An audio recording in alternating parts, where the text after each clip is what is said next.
Hello guys, current affairs funda में आप सभी का स्वागत है। मैं हूं आपके साथ अभिषेक शर्मा और आज के इस वीडियो सेशन में हम सितंबर फर्स्ट वीक के सभी इंपॉर्टेंट करंट अफेयर्स एक साथ कवर करने वाले हैं। तो हमेशा की तरह आप इस वीडियो को अंत तक जरूर देखिएगा, काफ़ी कुछ आपको जानने के लिए मिलेगा। Rajvinder Singh Bhatti has been appointed as the Director General of which Security Force? Rajvinder Singh भट्टी को किस सुरक्षा बल का महानिदेशक नियुक्त किया गया है? ऑप्शंस आपके सामने हैं। सही आंसर ऑप्शन बी है, CISF। आपको जानना चाहिए कि senior IPS officers Rajvinder Singh Bhatti, इन्हें सेंट्रल इंडस्ट्रियल सिक्योरिटी फोर्स यानी कि CISF का चीफ नियुक्त किया गया है। वहीं दलजीत सिंह चौधरी को बॉर्डर सिक्योरिटी फोर्स यानी कि BSF का चीफ नियुक्त किया गया है। भट्टी को CISF का DG नियुक्त किया गया है 30 सितंबर 2025 तक के लिए। वहीं चौधरी जो कि फिलहाल चीफ हैं सशस्त्र सीमा बल के, इन्हें BSF का चीफ नियुक्त किया गया है 30 नवंबर 2025 तक। Which company will hold the largest percentage of ownership in the merged entity of Reliance Industries and Walt Disney India? Reliance Industries और Walt Disney India की विलय वाली इकाई में सबसे अधिक स्वामित्व प्रतिशत किस कंपनी के पास होगा? सही आंसर ऑप्शन ए है, वाईकॉम 18। आपको जानना चाहिए कि competition regulator competition commission of India ने रिलायंस इंडस्ट्रीज और वॉल्ट डिज्नी इंडिया का जो मीडिया एसेट्स हैं इनके मर्जर को मंजूरी दे दी है। और मर्जर के बाद जो एंटिटी बनेगी उसकी वैल्यूएशन 8.5 बिलियन US डॉलर की होने वाली है, यानी कि 70,350 करोड़ रुपए की वैल्यू की होने वाली है। जो ये मर्ज कंपनी बनेगी इसकी चेयरपर्सन नीता अंबानी होंगी। वहीं Walt Disney executive Uday Shankar इसके वाइस चेयरपर्सन होंगे। अगर हम शेयर होल्डिंग की बात करें इस एंटिटी में, जो मर्ज होकर नई एंटिटी बनेगी, रिलायंस इसमें 16.34% शेयर होल्डिंग रखेगा। वाईकॉम 18 के पास 46.82%, वहीं डिज्नी के पास 36.84% रहने वाले हैं और जो कंट्रोल होगा वो रिलायंस के पास होगा।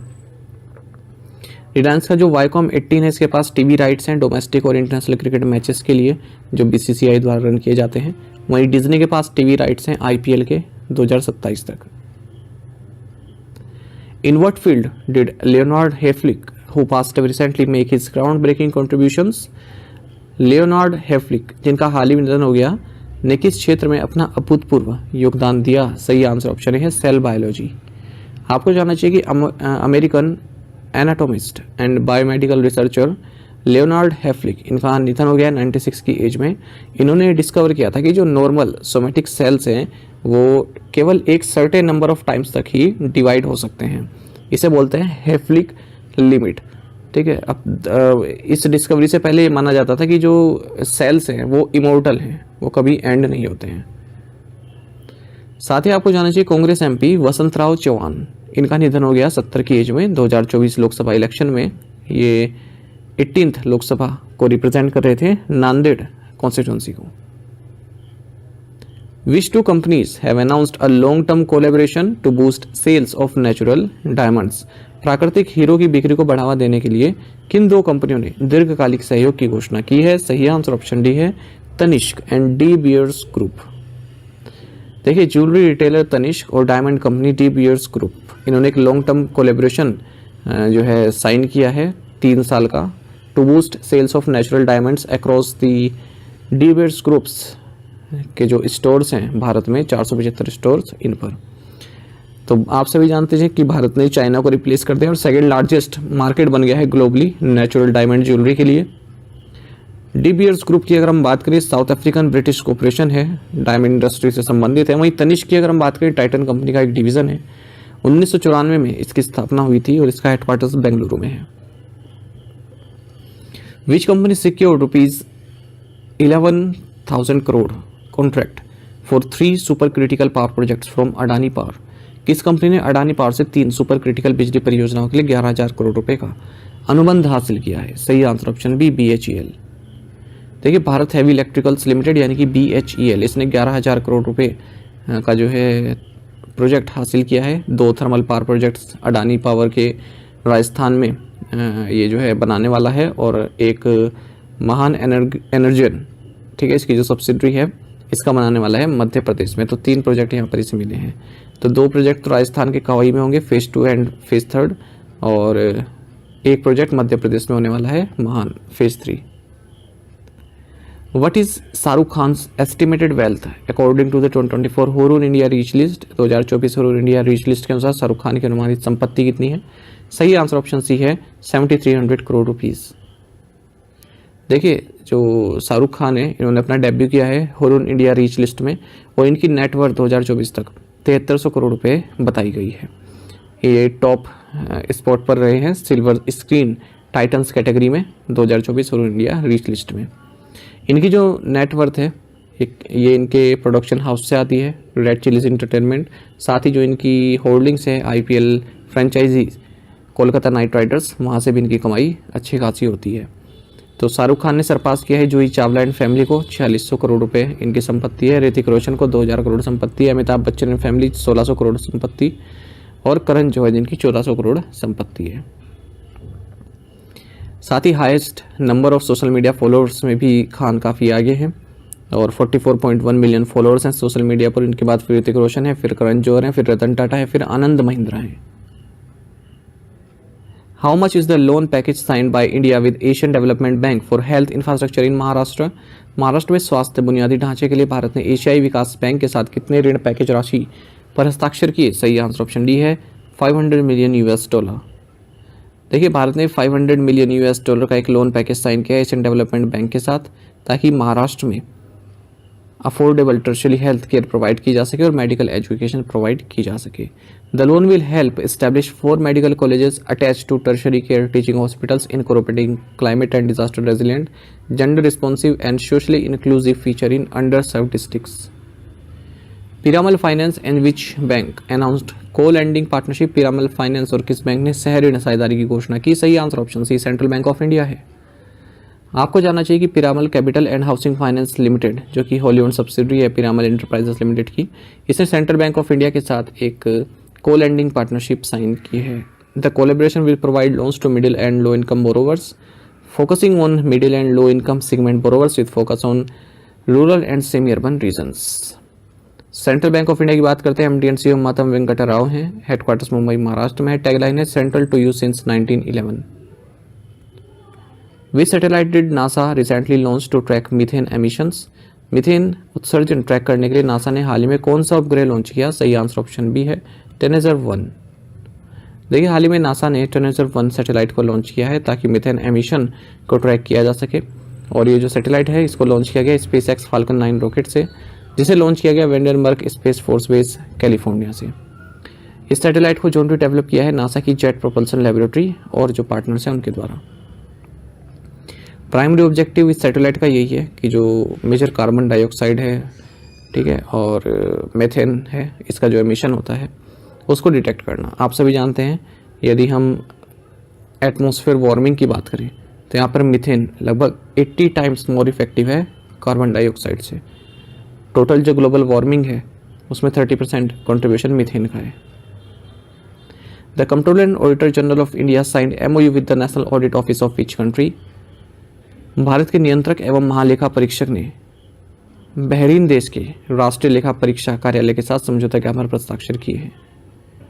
देखिए controller and auditor general of India, जिसे आप कैग कहते हैं, इन्होंने मेमोरेंडम ऑफ अंडरस्टैंडिंग साइन किया है SAI Bahrain the national audit office kingdom of Bahrain के साथ मनामा में।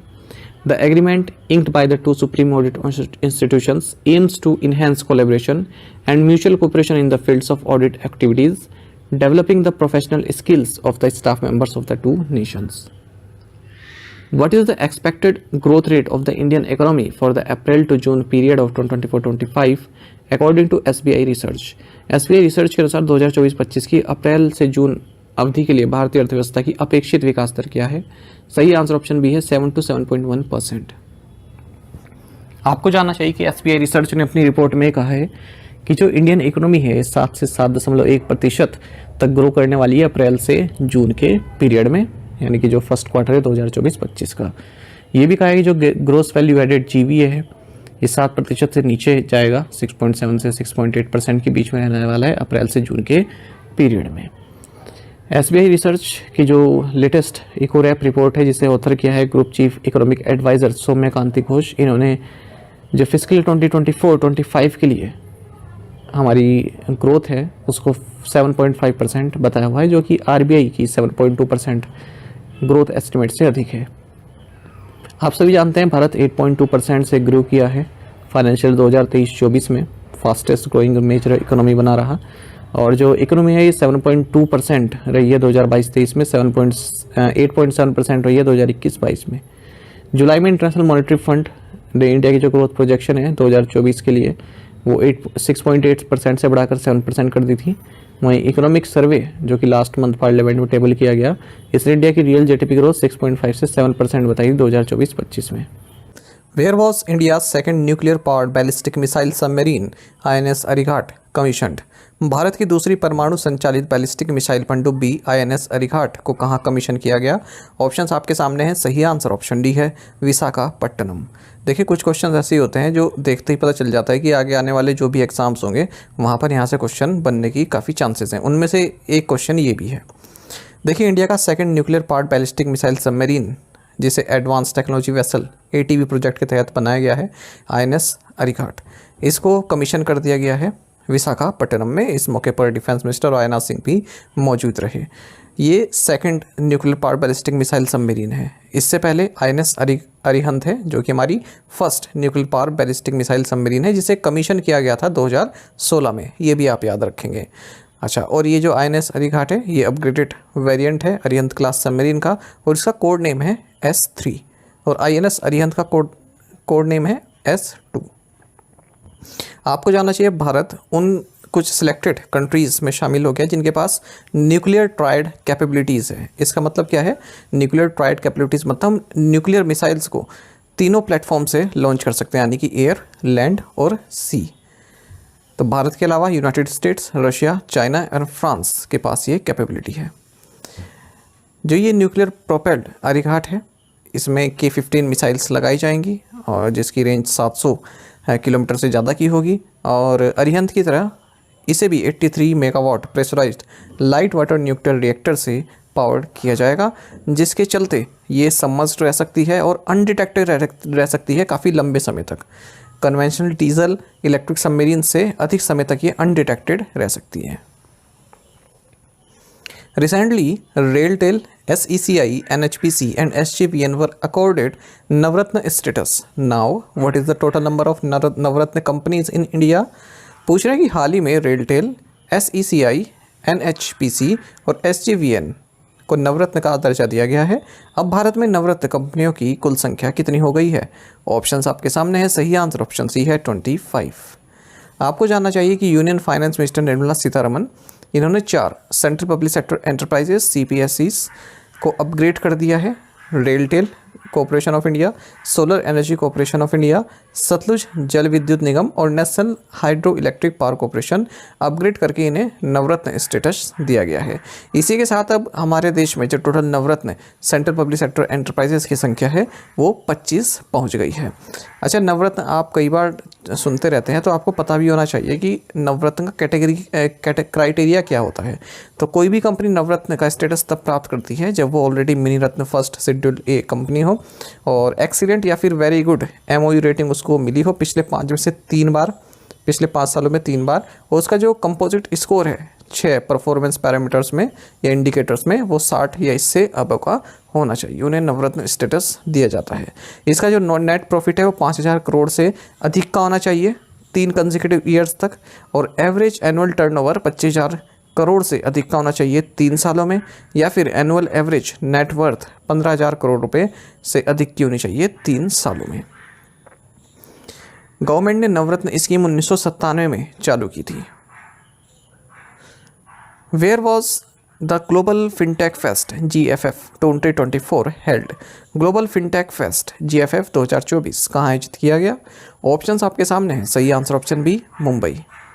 आपको जानना चाहिए कि प्राइम मिनिस्टर नरेंद्र मोदी ने ग्लोबल फिनटेक फेस्ट 2024 को संबोधित किया है Jio World Convention Centre Mumbai Maharashtra में।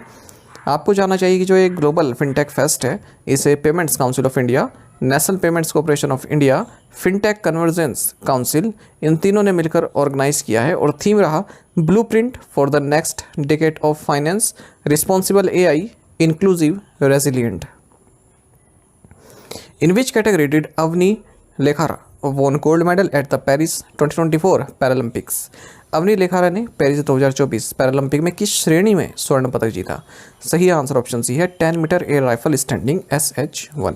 देखिए जो ये ऑप्शन है ना, इस तरह से ही कन्फ्यूज़न आपको हो जाती है एग्ज़ाम में, ठीक है। तो ये चीज़ आप जरूर पढ़ें, क्योंकि हमारा ध्यान रहता है कि गोल्ड मेडल जीता है और शूटिंग में जीता है, और किसने जीता है? अवनी जी ने जीता है।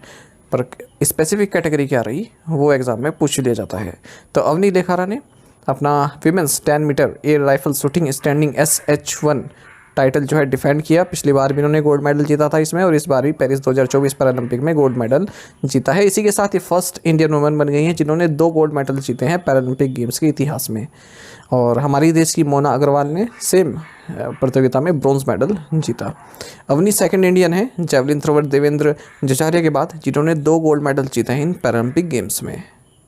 वहीं मनीष नरवाल ने सिल्वर मेडल जीता है men's 10 metre air pistol SH1 event में। पैरा स्प्रिंटर प्रीति पॉल, इन्होंने इंडिया का अकाउंट ओपन किया है ट्रैक एंड फील्ड इवेंट से पहली बार। ब्रॉन्ज मेडल इन्होंने जीता विमेंस 100 मीटर T35 इवेंट में। What is the theme for national nutrition week 2024? राष्ट्रीय पोषण सप्ताह 2024 का विषय क्या है? ऑप्शंस आपके सामने हैं। सही आंसर ऑप्शन सी रहेगा, न्यूट्रिशियस डाइट्स फॉर एवरीवन। आपको जानना चाहिए कि नेशनल न्यूट्रिशन वीक ये एक एनुअल न्यूट्रिशन इवेंट है और हमारे देश में 1 से 7 सितंबर तक ऑब्जर्व किया जाता है 1982 से ही। ये भी याद रखिएगा 1982 से। नेशनल न्यूट्रिशन वीक 2024 का थीम रहेगा nutritious diets for everyone. When is the world coconut day celebrated? विश्व नारियल दिवस कब मनाया जाता है? सही आंसर ऑप्शन बी है सितंबर 2। देखिए coconut development board world coconut day celebrate कर रहा है 2 सितंबर 2024 को, और थीम रहेगा coconut for a circular economy building partnership for maximum value. Coconut development board का हेडक्वार्टर्स एर्नाकुलम केरल में है। इंडोनेशिया, इंडिया एंड फिलीपींस ये लार्जेस्ट कोकोनट प्रोड्यूसर्स हैं पूरे वर्ल्ड में। Mayong Indrajal magic festival was celebrated in which state? Mayong Indrajal magic महोत्सव किस राज्य में मनाया गया? सही आंसर ऑप्शन ए आसाम। आपको जानना चाहिए मायोंग इंद्रजाल मैजिक फेस्टिवल आसाम के मायोंग में मनाया गया है डिस्ट्रिक्ट एडमिशन द्वारा। मायोंग की अगर हम बात करें, ये एक रीजन है सेंट्रल असम के मोरीगांव डिस्ट्रिक्ट में, और मिस्टिसिज्म और मैजिक प्रैक्टिसेस से के लिए जाना जाता है। मैजिकल हीलिंग, फोक मेडिसिन, इन सब के लिए जाना जाता है। अच्छा, आसाम से ही संबंधित एक और आप करंट अफेयर याद रखिएगा, महत्वपूर्ण है ये भी। आसाम गवर्नमेंट ने हाल ही में न्यू मुस्लिम मैरिज लॉ को पास किया है, ये काफ़ी चर्चा में है आजकल। इसके तहत जो भी मुस्लिम कम्युनिटी है उनमें कोई मैरिज होती है या फिर डाइवोर्स लेता है तो उसे रजिस्ट्रेशन कराना होगा, और इस लॉ का नाम है Assam compulsory registration for Muslim marriages and divorces act 2024। तो इसमें चाइल्ड मैरिजेस और को जो है बैन करने से संबंधित ये इनिशिएटिव लिया गया है, और शादी के लिए कंसेंट होनी चाहिए, उसके लिए विमेंस राइट्स को प्रोटेक्ट करने के लिए और पॉलीगामी को कर्ब करने के लिए ये बिल लाया गया है या एक्ट ही बनाया गया है। ठीक है, अब इसमें जो भी मैरिज होंगी वो जो है जो काजीज़ होते हैं या फिर मुस्लिम स्कॉलर्स होते हैं उनसे रजिस्टर नहीं होंगी, बल्कि स्टेट गवर्नमेंट में यहाँ पर रजिस्टर करनी होगी। Which company developed the first nasal spray Neffy for treating anaphylaxis? Anaphylaxis के इलाज के लिए किस कंपनी ने पहला नेजल स्प्रे नेफी विकसित किया है? ऑप्शंस आपके सामने हैं। सही आंसर ऑप्शन डी है ARS फार्मास्यूटिकल्स।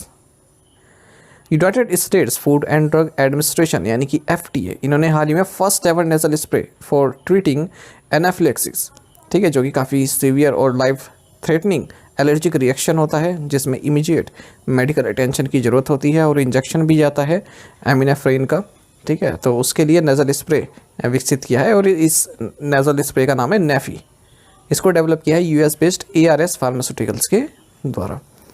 तो जो भी इमरजेंसी ट्रीटमेंट चाहिए होगा टाइप 1 एलर्जिक रिएक्शंस के लिए, तो वहाँ पर ये प्रयोग में लाई जाएगी।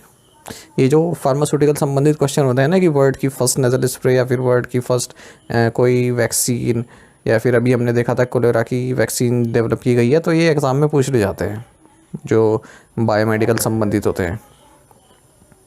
What is the age requirement for single individuals to foster a child under the new guidelines? नए दिशा निर्देशों के तहत एकल व्यक्ति द्वारा बच्चे का पालन पोषण करने के लिए आयु सीमा क्या है? सही आंसर ऑप्शन सी है 35 से 60 साल। देखिए, women and child development ministry ने अब जो सिंगल इंडिविजुअल्स हैं, चाहे उसमें अनमैरिड हों या फिर विडोड हों या फिर डाइवोर्स्ड हों या फिर लीगली सेपरेटेड लोग हों, पर वो 35 से 60 साल के बीच में हो, वो चाइल्ड को फोस्टर कर सकते हैं और एडॉप्ट कर सकते हैं 2 साल बाद। ऐसा हाल ही में जो रिवाइज्ड गाइडलाइंस हैं, मॉडल फोस्टर केयर गाइडलाइंस, उनमें बताया गया है। अगर जो कोई सिंगल महिला है, ठीक है, वो फोस्टरिंग के बाद चाइल्ड को एडॉप्ट कर सकती है किसी भी जेंडर का, चाहे वो फीमेल हो या फिर मेल हो, लेकिन मैन केवल मेल चिल्ड्रन को ही एडॉप्ट कर सकता है। पहले क्या था, जो 2016 मॉडल फोस्टर केयर गाइडलाइंस थी, उसमें केवल मैरिड कपल्स, ठीक है, बोथ स्पाउसेस, यही केवल परमिटेड थे चाइल्ड को फोस्टर करने के लिए। फोस्टरिंग का मतलब क्या है, उसका पहले देख रेख करना, टेम्प्रेरी देख रेख करना, टेम्प्रेरी रह भी सकता है उसके बाद, है ना, और उसके बाद जब पूरा हो जाए उसके बाद एडॉप्ट कर सकते हैं 2 साल के बाद। भारत में जो चिल्ड्रन हैं 6 साल के ऊपर के, जो चाइल्ड केयर इंस्टीट्यूशंस में रह रहे हैं और अनफिट गार्जियंस हैं जिनके, तो वो जो है उनको एडॉप्ट किया जा सकता है। Which IIT developed high speed imaging technique to capture explosive particles? किस IIT ने विस्फोटक कणों को कैप्चर करने के लिए उच्च गति इमेजिंग तकनीक विकसित की? ऑप्शंस आपके सामने हैं। सही answer option B, IIT Indore. देखिए, Indian institute of Technology Indore, IITI, इसने defence research and development organisation यानी कि DRDO के साथ मिलकर एक innovative high speed imaging technique विकसित की है, जिसके तहत जो फास्ट मूविंग पार्टिकल्स हैं एक्सप्लोजन के दौरान जो जनरेट होते हैं, उनकी हाई रेजोल्यूशन इमेजेस कैप्चर की जा सकती हैं। तो इस नई टेक्निक में डिजिटल इनलाइन होलोग्राफी का जो प्रिंसिपल है उसको यूज़ किया जा रहा है, और it can capture images with exposure times as low as 50 nanoseconds and allows recording up to 7 lakh frames per second, giving researchers a real-time look at how particles behave during an explosion. India's first commercial large-scale green hydrogen production will be rolled out in which state? Bharat का पहला वाणिज्यिक बड़े पैमाने पर green hydrogen उत्पादन किस राज्य में शुरू किया जाएगा? सही आंसर ऑप्शन सी, तमिलनाडु।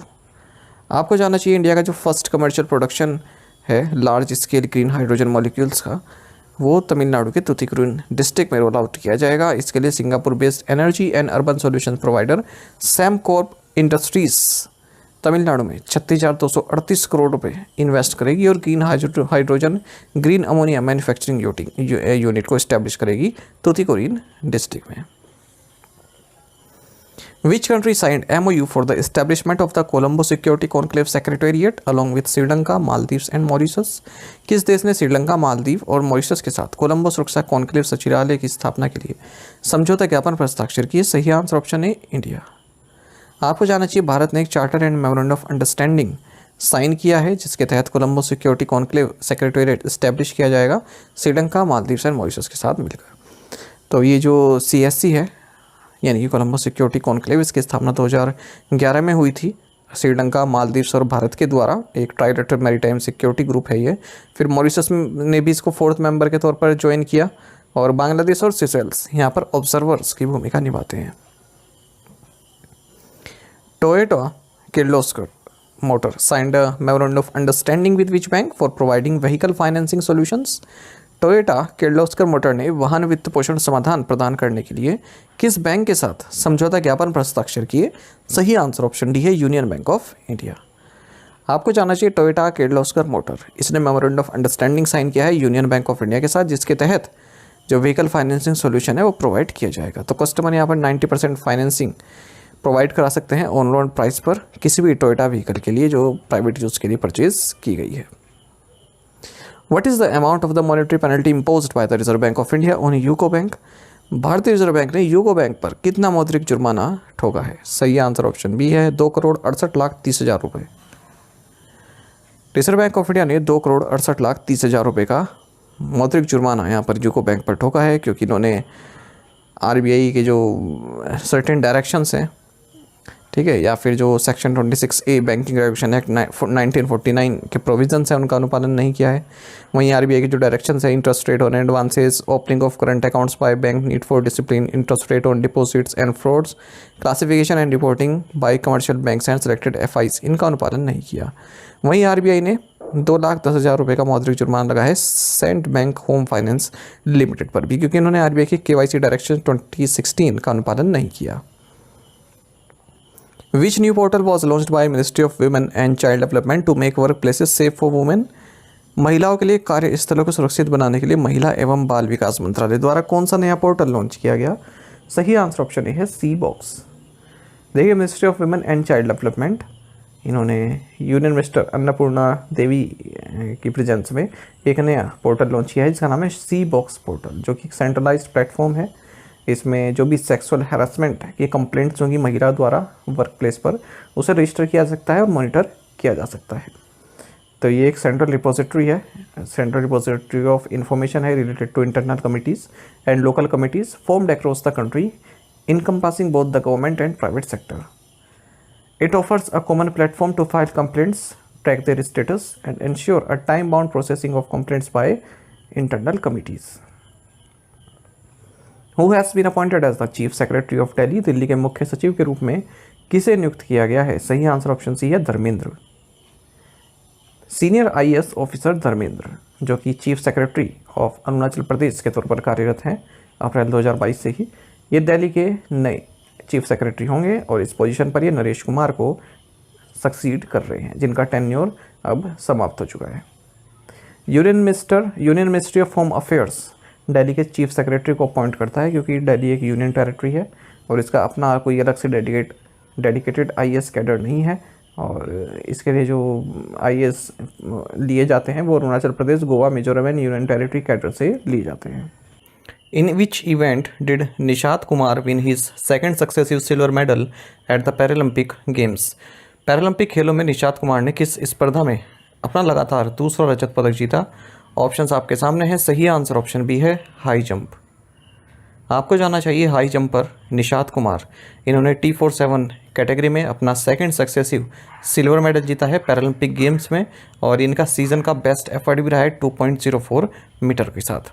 आपको जानना चाहिए इन्होंने सिल्वर मेडल जीता था टोक्यो पैरालंपिक्स में भी 3 साल पहले।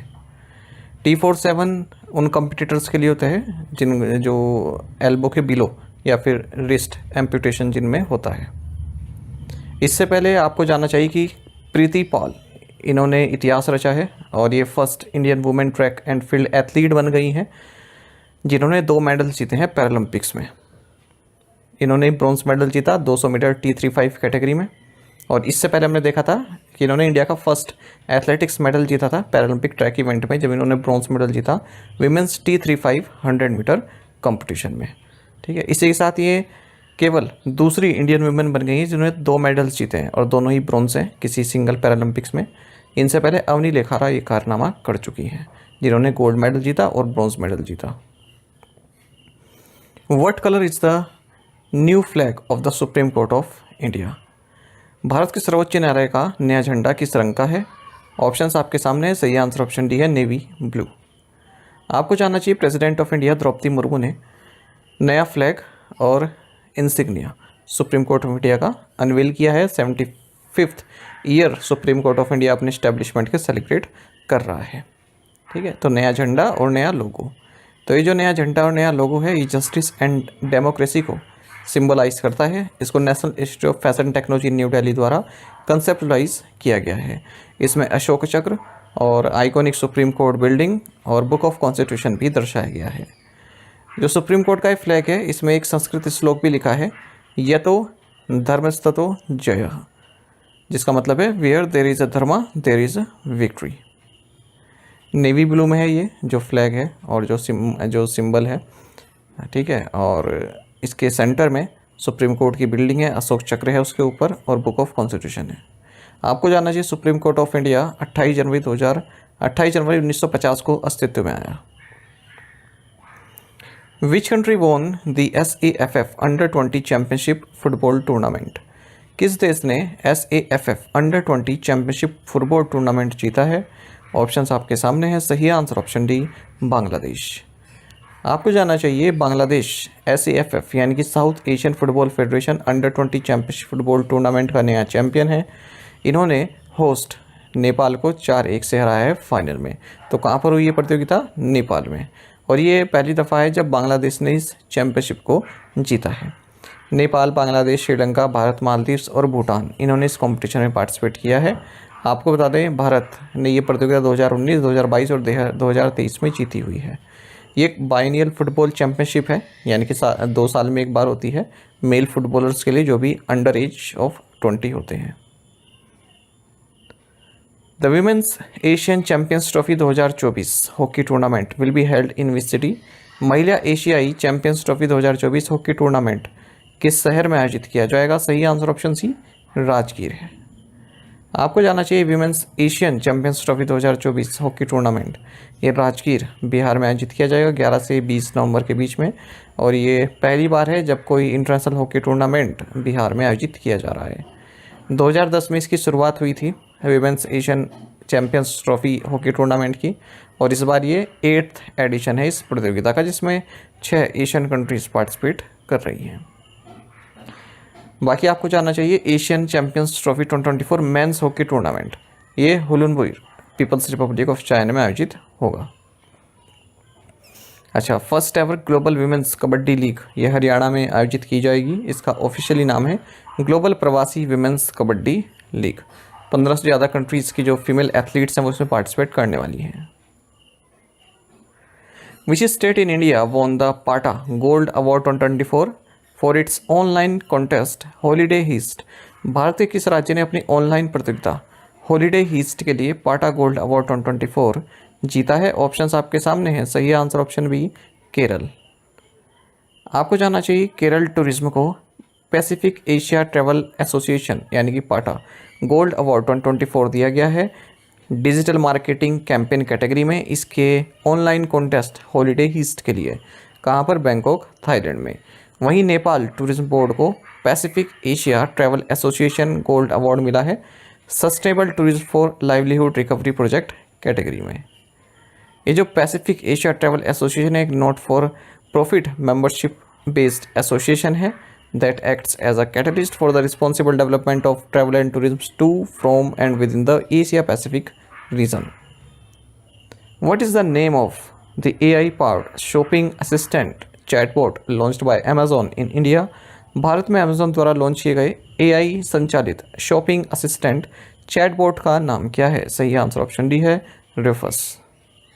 देखिए, अमेजोन ने अपना एक generative AI chatbot Rufus Indian based customers के लिए जारी किया है।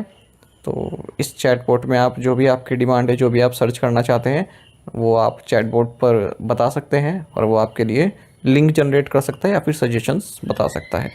साथ ही आपको जानना चाहिए कि रिलायंस जियो ने हाल ही में अनाउंस किया है कि हमें एक अपना आर्टिफिशियल इंटेलिजेंस टूल्स लॉन्च कर रहे हैं जिसका कलेक्टिवली नाम है Jio Brain. Which hobby is being promoted through the Deendayal Sparsh Yojana? Deendayal Sparsh योजना के माध्यम से किस प्रवृत्ति को बढ़ावा दिया जा रहा है? सही आंसर ऑप्शन सी है फिलेटली यानी कि स्टाम्प कलेक्टिंग। आपको जानना चाहिए जो डिपार्टमेंट ऑफ पोस्ट है इन्होंने फिलेटली स्कॉलरशिप स्कीम लॉन्च की है दीनदयाल स्पर्श योजना के तहत। तो इसका मकसद है जो स्टूडेंट्स हैं उनमें फिलेटली यानी कि स्टैम्प कलेक्टिंग की जो हॉबी है या जो हैबिट है उसको डेवलप करना। तो ये जो प्रतियोगिता है ये 6 से 9 तक के बच्चों के लिए है और इसमें स्कॉलरशिप भी प्रोवाइड की जाएगी। फ्लैटली आप सभी बता ही दिया है मैंने कि collection and study of postal stamps post marks and related material से कहलाता है। अच्छा, यहाँ पर मैं मेंशन करना भूल गया स्पर्श, ठीक है। स्पर्श का मतलब क्या है? यहाँ पर आप राइट साइड में देखिएगा scholarship for promotion of aptitude and research in stamps as a hobby, ये नोट कर लीजिएगा आप। Which city in Nepal was declared the first healthy city by WHO? Nepal के किस शहर को WHO द्वारा पहला स्वस्थ शहर घोषित किया गया? सही आंसर ऑप्शन बी है धुलीखेल। देखिए, WHO ने धुलीखेल म्यूनिसपैलिटी जो कि कावरे प्लांचोक डिस्ट्रिक्ट में आता है इसे नेपाल की फर्स्ट हेल्थी सिटी डिक्लेयर किया है और एशिया की सेकंड हेल्थीएस्ट सिटी है ये धुलीखेल म्यूनिसपैलिटी। इसने एक कैंपेन इनिशिएट किया था कि हमें हेल्थी सिटी बनना है और वर्ल्ड हेल्थ ऑर्गेनाइजेशन द्वारा इसे 2021 से ही मॉनिटर किया जा रहा है और अब जाकर इसे टैग प्राप्त हुआ है। और आपको जानना चाहिए कि ये नेपाली के लिए काफ़ी महत्वपूर्ण है क्योंकि रिपोर्ट में ऐसा बताया जा रहा है कि नेपाल जो है 3rd मोस्ट पोल्यूटेड कंट्री है पूरे वर्ल्ड में। India is financing hydro power projects in Delft, Nainativu and Analaitivu islands of which country? Bharat किस देश के डेल्फ्ट, नैनातीवु और अनालाईतीवु द्वीपों में जल विद्युत परियोजनाओं का वित्त पोषण कर रहा है। सही आंसर ऑप्शन डी है श्रीलंका। आपको जानना चाहिए श्रीलंका में जो भारत के हाई कमिश्नर हैं संतोष झा, इन्होंने first payment for hybrid power projects hand over की है श्रीलंका को। ठीक है, यहाँ पर जो डेल्थ, नैनातीवु और अनाईतीवु आइलैंड्स जो हैं यहाँ पर एनर्जी नीड्स को पूरा करने के लिए प्रोजेक्ट्स चला रहे हैं, तो भारत की ओर से फंडिंग यहाँ पर दी जा रही है। तो ये 3 आइलैंड्स श्रीलंका में हैं और यहाँ ये जो है नेशनल ग्रिड से कनेक्टेड नहीं है। तो भारत ने 11 मिलियन US$ की असिस्टेंस इस प्रोजेक्ट के लिए दी है। साथ ही मिस्टर झा राय भाषा मल्टी एथनिक स्कूल को भी विजिट किया है, अभी श्रीलंका में ही है, और इंडियन ग्रैंड असिस्टेंस के तहत इसको बनाया गया है। Who has been appointed as the first female government spokesperson in Iran? Iran में पहली महिला सरकारी प्रवक्ता के रूप में किसे नियुक्त किया गया? सही आंसर ऑप्शन डी है फ़ातेमा मोहज्जरानी। आपको जानना चाहिए ईरान में पहली बार कोई महिला गवर्नमेंट स्पोक्सपर्सन बनी है, और जो ईरान के प्रेसिडेंट हैं मसूद पेजेस्कियन, इनकी सजेशन पर और इनके अप्रूवल के साथ फ़ातेमा मोहज्जरानी इनको फर्स्ट फीमेल गवर्नमेंट स्पोक्सपर्सन नियुक्त किया गया है। ईरान की अगर हम बात करें, कैपिटल तेहरान है और करेंसी है ईरानियन रियल। ईरान में पहले मेरे ख्याल से 1979 से पहले के टाइम पर ईरान काफ़ी मॉडर्न हुआ करता था। मॉडर्न मतलब इन द सेंस मतलब जितने रिस्ट्रिक्शंस जो हैं आजकल महिलाओं पर, ठीक है, इतनी रिस्ट्रिक्शंस नहीं वहाँ पर हुई करती थी। ठीक है, उसके बाद से फिर दोबारा उस दौर में पहुँच गए हुए जहाँ पर काफ़ी रिस्ट्रिक्शंस हैं। तो अब आप देख रहे हैं कि इतने सालों बाद जो है कोई फर्स्ट गवर्नमेंट स्पोक्सपर्सन महिला अब बनी है 2024 में जाकर। तो पहले ईरान ऐसा नहीं था जैसा अब है। Which country in south east Asia recently announced 3 new deputy prime ministers? दक्षिण पूर्व एशिया के किस देश ने हाल ही में 3 नए उप प्रधानमंत्रियों की घोषणा की? सही आंसर ऑप्शन बी है वियतनाम।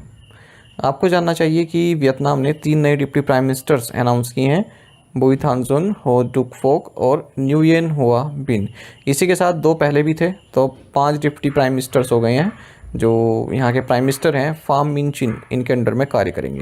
जो यहाँ के प्रेसिडेंट हैं टो लैम, ये जनरल सेक्रेटरी भी हैं, जो जिन्हें हम वियतनाम का टॉप लीडर बोलते हैं। ठीक है, तो यहाँ पर आपके लिए महत्वपूर्ण है, इनके नाम तो महत्वपूर्ण नहीं है, बस ये महत्वपूर्ण है कि 3 डिप्टी प्राइम मिनिस्टर यहाँ पर बनाए गए हैं। अच्छा, मैं देख रहा था कि वियतनाम में लगभग 80 से 85% तक की जो पॉपुलेशन है वो किसी भी धर्म को नहीं मानती है। वियतनाम की बात करें, कैपिटल हनोई है, वियतनामीज डोंग यहाँ की करेंसी है। For the fiscal year 2025 Moody's ratings raised India's GDP growth projection to what percentage? वित्तीय वर्ष 2025 के लिए मूडीज रेटिंग ने भारत की जीडीपी वृद्धि का अनुमान कितने प्रतिशत तक बढ़ा दिया है? सही आंसर ऑप्शन सी है 6.6%। आपको जानना चाहिए मूडीज रेटिंग्स ने जो रियल जीडीपी ग्रोथ प्रोजेक्शन है भारत के लिए 2024 के लिए 7.2% बताया है, पहले 6.8% बताया हुआ था, और 2025 के लिए जो हमारा क्वेश्चन है वो 6.6 बताया, पहले 6.4 बताया था। ठीक है, तो हमारे क्वेश्चन का आंसर 6.6 है। What is the new maximum time set by central government for addressing a grievance from a citizen? किसी नागरिक की शिकायत के समाधान के लिए केंद्र सरकार द्वारा निर्धारित नया अधिकतम समय क्या है? सही आंसर ऑप्शन सी है 21 डेज। देखिए, सेंट्रल गवर्नमेंट ने जो हम सिटीजन लोग हैं, हमारी कोई ग्रीवेंस है, कोई परेशानी है, ठीक है, तो उसका सोल्यूशन अब 21 दिन में हो जाएगा सेंट्रल गवर्नमेंट के द्वारा।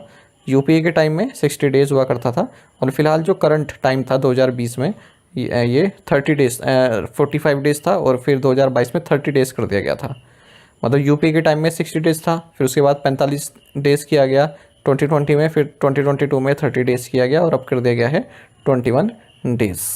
तो गवर्नमेंट को लगभग 30 lakh public grievances each year प्राप्त होती हैं अपने centralised public grievance retrace and monitoring system पर।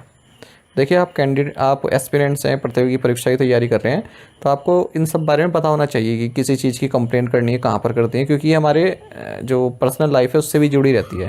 मान लीजिए हम कहीं जाते हैं या फिर कोई रिलेटिव है, उसको कोई दिक्कत आ रही है, ठीक है, तो आप पढ़े लिखे हैं, इससे आपका एक अलग व्यक्तित्व बनता है कि हाँ, ये जो है नॉलेजेबल है, इसको ये चीज़ें जानते हैं। जैसे एक ही मैंने आपको बता दिया, तो ये तो आपकी डेली लाइफ में कहीं भी आपका सामना हो सकता है। किसी से आप बता सकते हैं कि भाई ये पोर्टल है, यहाँ पर अपना ग्रीवेंस डाल सकते हैं।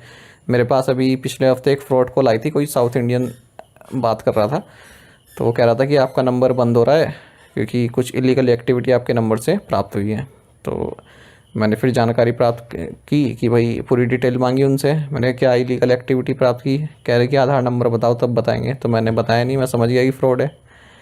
तो फिर मुझे पता था कि चक्षु पोर्टल पे हम इस तरह की शिकायत कर सकते हैं, ठीक है। तो हमने चक्षु पोर्टल पे कर दी।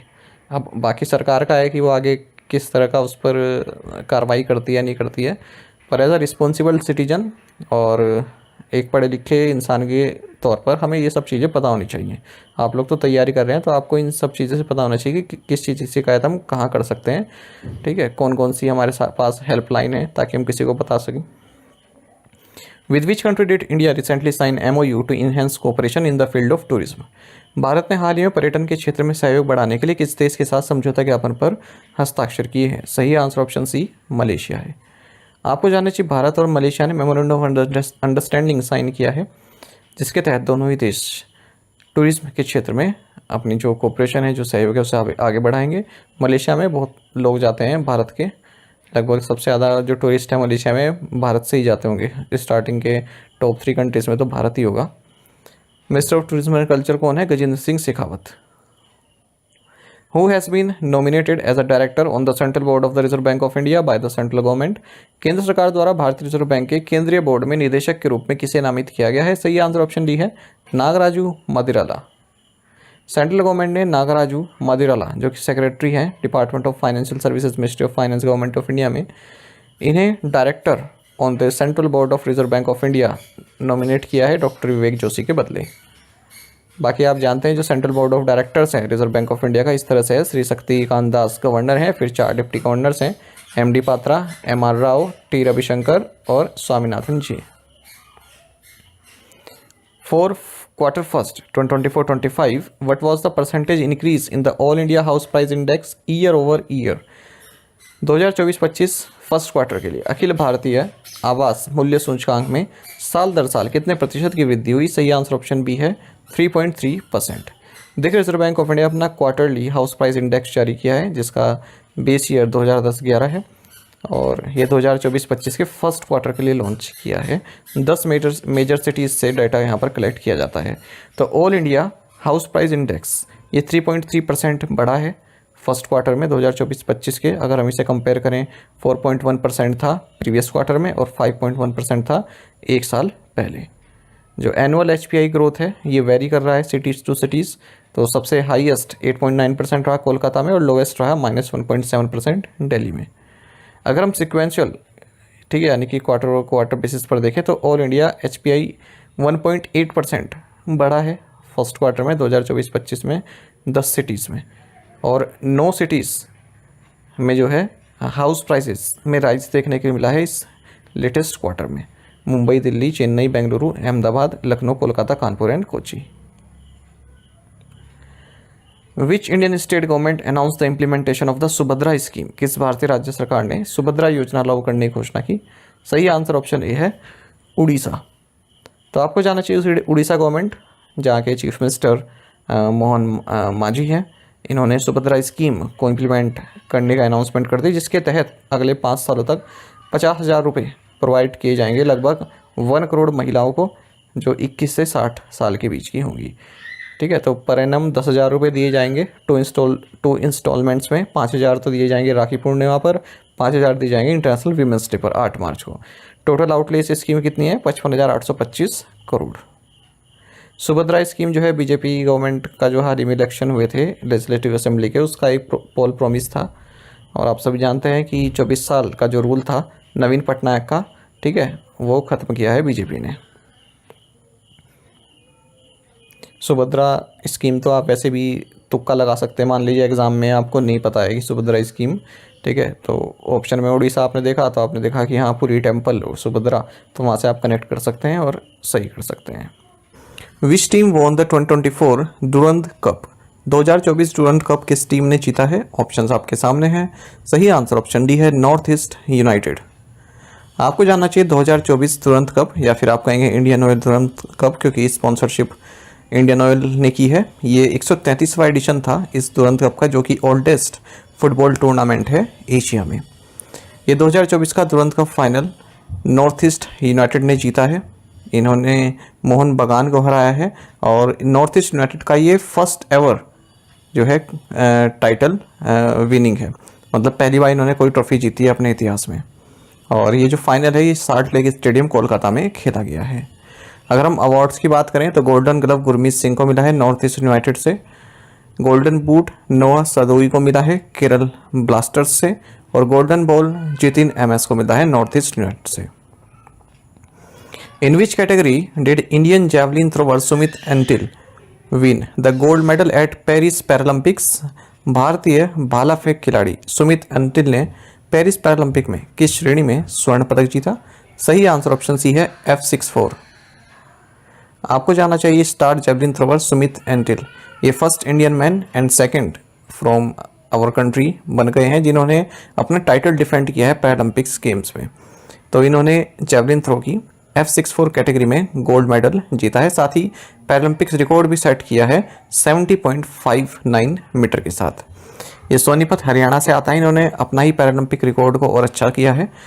68.55 मीटर का इनका पहले रिकॉर्ड था जो टोक्यो पैरालंपिक में इन्होंने सेट किया था, तो उसी को एडवांस किया है 70.59 मीटर, ठीक है। लेकिन इनका जो वर्ल्ड रिकॉर्ड है वो अभी भी है 73.29 मीटर का। एंडिल जो है सेकंड इंडियन बन गए हैं ओवरऑल शूटर अवनी लेखारा के बाद जिन्होंने पैरालंपिक्स टाइटल अपना डिफेंड किया है। जो F64 कैटेगरी है उन एथलीट्स के लिए होती है जिनके लोअर लिम्स में प्रॉब्लम होती है या फिर जो लेग लेंथ होती है उसमें डिफरेंस रहता है। इंडिया के योगेश काथुनिया इन्होंने अपना second successive Paralympic silver medal जीता है mains discus throw F56 event में। वहीं बैडमिंटन प्लेयर नितेश कुमार इन्होंने गोल्ड मेडल जीता पेरिस पैरालंपिक्स में। इंडियन शटलर्स या फिर बैडमिंटन प्लेयर्स थुलासिमाथी मुरुगसन और मनीषा रामदास इन्होंने सिल्वर और ब्रॉन्ज मेडल जीते हैं respectively women singles SU5 category में। इंडियन शटलर सुहास यतिराज जो कि IAS ऑफिसर भी हैं, इन्होंने अपना second successive Paralympic silver medal जीता है मेंस सिंगल्स SL4 कैटेगरी में। वहीं शीतल देवी और राकेश कुमार की जोड़ी ने ब्रॉन्ज मेडल जीता है mix team compound archery competition में। ये केवल दूसरी बार है जब भारत ने कोई मेडल जीता है आर्चरी में पैरालंपिक्स में। इससे पहले हरविंदर सिंह ने इंडिविजुअल ब्रॉन्ज मेडल जीता था टोक्यो पैरालंपिक्स गेम्स में 3 साल पहले। Who won Aragon MotoGP? Aragon MotoGP किसने जीता है? सही आंसर ऑप्शन सी है मार्क मार्केज। देखिए मार्क मार्केज इन्होंने अरागॉन मोटोजीपी जीता है, स्पेन में ये प्रतियोगिता हुई। आपको बता दें जो मार्क मार्केज हैं ये Spanish grand prix motorcycle road racer हैं जो कि Ducati team Gresini racing MotoGP के लिए रेस करते हैं। Who won Italian grand prix 2024? Italian grand prix 2024 किसने जीता? ऑप्शंस आपके सामने हैं। सही आंसर ऑप्शन सी है चार्ल्स लेक्लर्क। आपको जानना चाहिए चार्ल्स लेक्लर्क इन्होंने इटालियन ग्रां प्री 2024 जीता है। इस सीज़न इन्होंने मोनाको GP भी जीता हुआ है। और आपको ये जानना चाहिए कि जो मिस्टर चार्ल्स हैं ये मोनेगस्क रेसिंग ड्राइवर हैं, यानी कि मोनाको के हैं। जो मोनाको के रेजिडेंट होते हैं उन्हें मोनेगस्क बोलते हैं, जैसे इंडिया के जो होते हैं उन्हें इंडियन बोलते हैं। और ये फॉर्मूला 1 में स्कूडेरिया फरारी के लिए रेसिंग करते हैं। तो ये तो हो गया आपका जो कार रेसिंग होती है, ठीक है। और जिससे पहले जो हमने पढ़ा ये था मोटो GP वाला, ठीक है। तो अंतर है इनमें दोनों में और ये पूछे जाते हैं एग्जाम में। Who won the Tuanku Muhriz trophy 2024 squash tournament?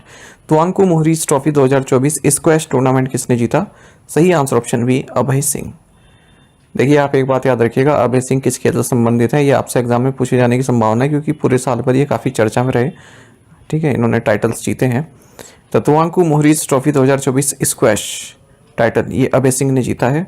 इन्होंने सुक्वान लाउ जो कि हांगकांग के हैं इन्हें हराया और अपना 10th PSA टूर टाइटल जीता है सिरम्बन मलेशिया में। आपको बता दें इस साल इन्होंने good fellow classic Wellington masters titles भी जीते हैं। और एशियन स्क्वायर डबल्स चैंपियनशिप जो जुलाई में हुई थी वहाँ इन्होंने ज्योत्सना चिरप्पा के साथ मिलकर मिक्स डबल्स टाइटल जीता और वेलवन सेंथिल कुमार के साथ मिलकर मेंस डबल्स क्राउन भी जीता है।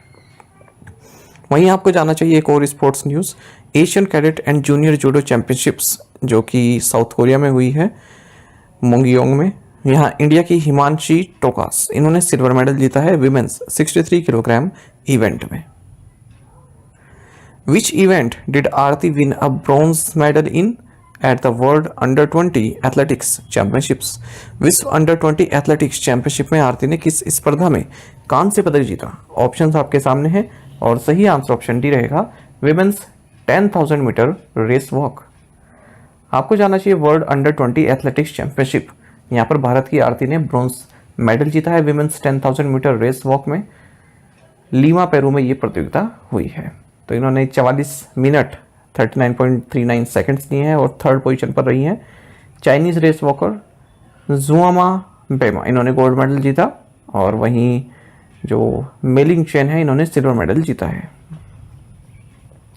Who won the MRF Indian National Car Racing Championship 2024 in the saloon category? सैलून श्रेणी में MRF Indian national car racing championships 2024 किसने जीती? सही आंसर ऑप्शन भी है डायना पुंडोले। देखिए डायना पुंडोले पुणे से आती हैं, इन्होंने नेशनल चैंपियनशिप जीती है सैलून कैटेगरी में। MRF Indian national car racing championship 2024 में ये चैंपियनशिप चेन्नई में हुई है। मैन और वुमेन दोनों ने इसमें पार्टिसिपेट किया। Who took over as Deputy Chief of the Air Staff of the Indian Air Force? भारतीय वायुसेना के उप वायुसेना प्रमुख का पदभार किसने संभाला? सही आंसर ऑप्शन ए है तेजिंदर सिंह। आपको जानना चाहिए एयर मार्शल तेजिंदर सिंह, इन्हें deputy chief of air staff of the Indian air force appoint किया गया है।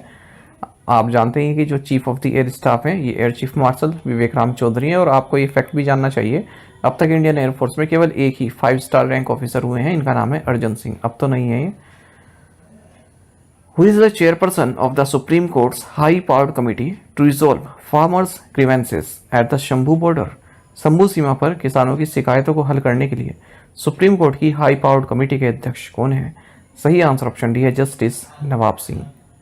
आपको जानना चाहिए सुप्रीम कोर्ट ने एक 5 member high powered committee constitute की है, गठित की है, जिसकी अध्यक्षता farmer Punjab and Haryana high court जज जस्टिस नवाब सिंह कर रहे हैं, ताकि जो फार्मर्स का एजिटेशन चल रहा है, जो उनका आंदोलन चल रहा है, जो उनकी ग्रीवेंसेज हैं, ठीक है, जो भी उनकी प्रॉब्लम्स हैं, उनको सोल्व किया जा सके आराम से। तो ये किसान अभी शंभू बॉर्डर पर बैठे हुए हैं। फार्मर्स जो है एजिटेटिंग कर रहे हैं, कई तरह की उनकी डिमांड्स हैं और उसमें खास डिमांड ये है कि उनको लीगल गारंटी चाहिए मिनिमम सपोर्ट प्राइस की। Which bank launch the giga financial sweet? किस बैंक ने गीगा वित्तीय स्वीट लॉन्च किया है? सही आंसर ऑप्शन डी है HDFC बैंक। आपको जानना चाहिए HDFC बैंक ने गीगा, जो कि एक फाइनेंशियल स्वीट है जिसे गीग वर्कर्स और फ्रीलांसर्स के लिए डिज़ाइन किया गया है। तो इसका मकसद है गीग इकोनॉमी को जो है सुदृढ़ करना। तो यहाँ पर आप देख सकते हैं कि पहले आप ये जान लीजिए गीग वर्कर्स क्या होता है। इंडिपेंडेंट कॉन्ट्रैक्टर्स हो गए, ऑनलाइन प्लेटफॉर्म वर्कर्स हो गए, या फिर कॉन्ट्रैक्ट फर्म वर्कर्स हो गए, ऑन कॉल वर्कर्स हो गए, टेम्पररी वर्कर्स हो गए, इन सभी को गीग वर्कर्स कहते हैं। जैसे जोमेटो डिलीवरी बॉय हो गए या फिर अमेजोन डिलीवरी बॉय, सब भी गीग वर्कर्स में ही काउंट किए जाते हैं। तो इनके लिए HDFC ने इस गीगा में क्या क्या लॉन्च किया है? फ्लेक्सिबल सेविंग्स अकाउंट, जिसमें investment option, insurance cover, business loans, car loans, 2 wheeler loans, gold loans, ठीक है, ये सब सुविधा इसमें दे रहा है। और हेल्थ एंड वेलनेस प्रोडक्ट्स भी प्रोवाइड करा रहा है, हेल्थ इंश्योरेंस प्रोवाइड करा रहा है, वो भी 20 रुपीज़ पर डे से। इससे पहले हमने देखा था कि HDFC बैंक ने अपने पेज ऐप मोबाइल एप्लीकेशन के थ्रू पिक्सल लॉन्च किया है, जो कि इसका first end to end mobile app based customisable DIY digital card है। What is reset programme recently launched for retired Indian sports person? हाल ही में सेवानिवृत्त भारतीय खिलाड़ियों के लिए शुरू किया गया रीसेट कार्यक्रम क्या है? सही आंसर ऑप्शन डी है retired sports person empowerment training. आपको जानना चाहिए कि union minister of youth affairs and sports and labour and employment doctor Mansukh Mandaviya, इन्होंने नई दिल्ली में retired sports person empowerment training reset programme को लॉन्च किया है। तो इस प्रोग्राम के जरिए जो भी रिटायर्ड एथलीट्स हैं, ठीक है, उनको जो है ट्रेनिंग प्रोवाइड की जाएगी, स्किल्स प्रोवाइड किए जाएंगे ताकि उनकी लाइफ और एम्प्लॉयबल हो सके। तो जो भी एथलीट्स हैं जो रिटायर हो चुके हैं एक्टिव स्पोर्ट्स कैरियर से, 20 से 50 साल के हैं, जो इंटरनेशनल मेडल पार्टिसिपेंट रहे, इंटरनेशनल इवेंट्स में नेशनल मेडलिस्ट रहे हैं, स्टेट मेडलिस्ट रहे हैं, या फिर किसी भी कंपटीशन में जिसे national sports federation, Indian Olympic association या ministry of youth affairs and sports द्वारा रिकॉग्नाइज किया गया है, इस तरह किसी भी स्पोर्ट्स में उन्होंने पार्टिसिपेट किया है, वो सभी इस कोर्स के लिए अप्लाई कर सकते हैं रीसेट प्रोग्राम के तहत। What is the total outlay approved for the digital agriculture mission? Digital कृषि मिशन के लिए अनुमोदित कुल परिव्यय कितना है? सही आंसर ऑप्शन बी है 2817 करोड़ रुपए। देखिए, यूनियन कैबिनेट कमेटी ने डिजिटल एग्रीकल्चर मिशन को अप्रूव कर दिया है और इसका जो टोटल परिव्यय है ये 2817 करोड़ रुपए है, जिसमें सेंट्रल गवर्नमेंट का शेयर 1940 करोड़ रुपए रहने वाला है। तो ये जो है डिजिटल एग्रीकल्चर इनिशिएटिव्स को कवर करेगा, जैसे कि डिजिटल पब्लिक इंफ्रास्ट्रक्चर क्रिएट किया जाएगा, डिजिटल जनरल क्रॉप एस्टिमेशन सर्वे DGCES को इम्प्लीमेंट किया जाएगा, और भी जो IT इनिशिएटिव्स हैं सेंट्रल गवर्नमेंट के या फिर स्टेट गवर्नमेंट के या फिर एकेडमिक एंड रिसर्च इंस्टीट्यूशंस के एग्रीकल्चर से संबंधित, उनको कवर इसमें किया जाएगा। इसमें 3 डिजिटल पब्लिक इंफ्रास्ट्रक्चर बिल्ड किए जाएंगे: AgriStack, Krishi decision support system और soil profile mapping. Where will the first semiconductor park in Uttar Pradesh be established? Uttar Pradesh का पहला सेमीकंडक्टर पार्क कहाँ स्थापित किया जाएगा? सही आंसर ऑप्शन डी है ग्रेटर नोएडा। आपको जानना चाहिए first semiconductor park Uttar Pradesh का ये ग्रेटर नोएडा में स्टैब्लिश किया जाएगा, नोएडा इंटरनेशनल एयरपोर्ट के पास में ही, और 2.40 लाख चिप्स पर मंथ यहाँ पर प्रोड्यूस की जाएंगी और 90 मेगावाट इलेक्ट्रिसिटी और 2000 millilitres of water per day इसकी रिक्वायरमेंट रहने वाली है। इसी इनिशिएटिव के साथ यूपी 4th स्टेट बने जाएगा हमारे देश में जो सेमीकंडक्टर पॉलिसी को इम्प्लीमेंट करेगा। इससे पहले गुजरात, उड़ीसा और तमिलनाडु के यहाँ जो है सेमीकंडक्टर पॉलिसी ऑलरेडी है। Who distributed certificates to 11 lakh women under the Lakhpati didis scheme? लखपति दीदी योजना के तहत 11 लाख महिलाओं को प्रमाण पत्र किसने वितरित किए? सही answer option C Narendra Modi. आपको जानना चाहिए प्राइम मिनिस्टर नरेंद्र मोदी ने 11 लाख महिलाओं को जिन्हें लखपति दीदी स्कीम से बेनिफिट हुआ है, ठीक है, उन्हें सर्टिफिकेट डिस्ट्रीब्यूट किए हैं महाराष्ट्र के जलगांव में। देखिए, नमो ड्रोन दीदी और लखपति दीदी ये दो काफ़ी मेजर स्कीम्स रही हैं गवर्नमेंट की, जिसके तहत रूरल एरियाज़ में जो महिलाएं हैं उनकी इनकम बढ़ाने पर जोर दिया जा रहा है। लखपति दीदी स्कीम की बात करें तो इसका मकसद है 20 मिलियन वुमेन जो विलेजेस में आती हैं उनकी स्किल डेवलपमेंट करना, ठीक है। और लखपति दीदी एक सेल्फ हेल्प ग्रुप मेंबर है जिसकी एनुअल इनकम 1 लाख या इससे ज़्यादा की हो जाती है। नमो ड्रोन दीदी स्कीम में सब्सिडीज प्रोवाइड की जा रही हैं विमेन सेल्फ हेल्प ग्रुप्स को, ताकि वो ड्रोन्स परचेज कर सकें और अपने ड्रोन्स वगैरह जैसे किराए पर दे देते हैं पेस्टिसाइड वगैरह छिड़कने के लिए, तो वहाँ पर यूज़ कर सकें। साथ ही प्राइम मिनिस्टर नरेंद्र मोदी ने platinum jubilee celebration of Rajasthan high court इसमें भी पार्टिसिपेट किया है जोधपुर में। Where was the second largest diamond ever found? अब तक का दूसरा सबसे बड़ा हीरा कहाँ पाया गया? सही आंसर ऑप्शन सी है बोत्सवाना। देखिए, second largest diamond ever found 2492 carat ये बोत्सवाना में पाया गया है। कैनेडियन फर्म लुकारा डायमंड द्वारा इसको माइन किया गया। आपको बता दें जो लार्जेस्ट डायमंड है 3106 कैरेट का, इसको साउथ अफ्रीका में पाया गया था 1905 में। कुलिनन डायमंड भी इसको कहते हैं।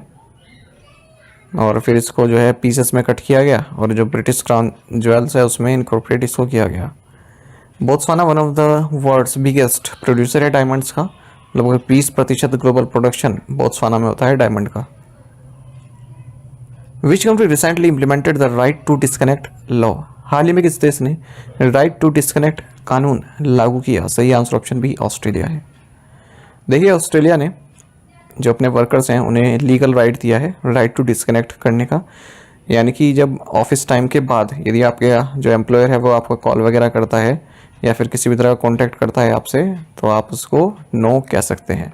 People can now refuse to monitor, read और respond to their employer's attempt to contact them outside work hours unless that refusal is deemed unreasonable. इस तरह के लॉस कुछ यूरोपियन और लैटिन अमेरिकन कंट्रीज में भी है। फ्रांस ने भी राइट टू डिस्कनेक्ट इंट्रोड्यूस किया था 2017 में।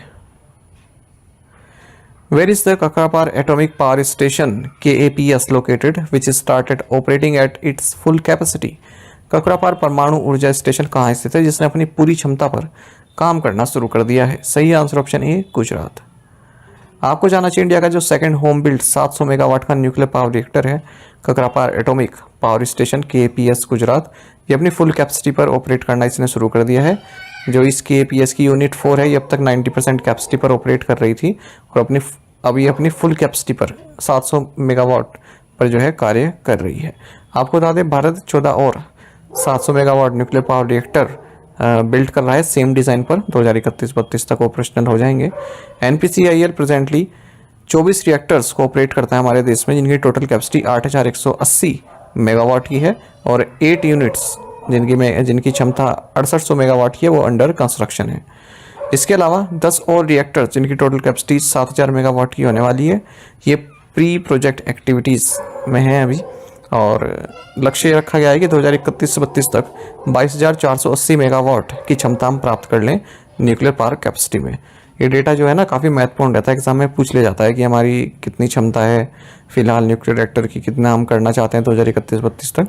Teachers day on September 5th marks the birth anniversary of which Indian personality. 5 सितंबर को शिक्षक दिवस किस भारतीय व्यक्तित्व की जयंती है? ऑप्शंस आपके सामने है। सही आंसर ऑप्शन डी है, डॉक्टर सर्वपल्ली राधाकृष्णन। आप सभी को टीचर्स डे की बहुत बहुत शुभकामनाएं। चलिए शुरुआत करते हैं। देखिए, टीचर्स डे 5 सितंबर को भारत में मनाया जाता है, वहीं वर्ल्ड टीचर्स डे ये 5 अक्टूबर को मनाया जाता है। तो दोनों में डिफरेंस है, डेट सेम है, मंथ अलग है। अच्छा, जो टीचर्स डे है हमारे यहाँ, ये डॉक्टर सर्वपल्ली राधाकृष्णन की बर्थ एनिवर्सरी के मौके पर हम मनाते हैं।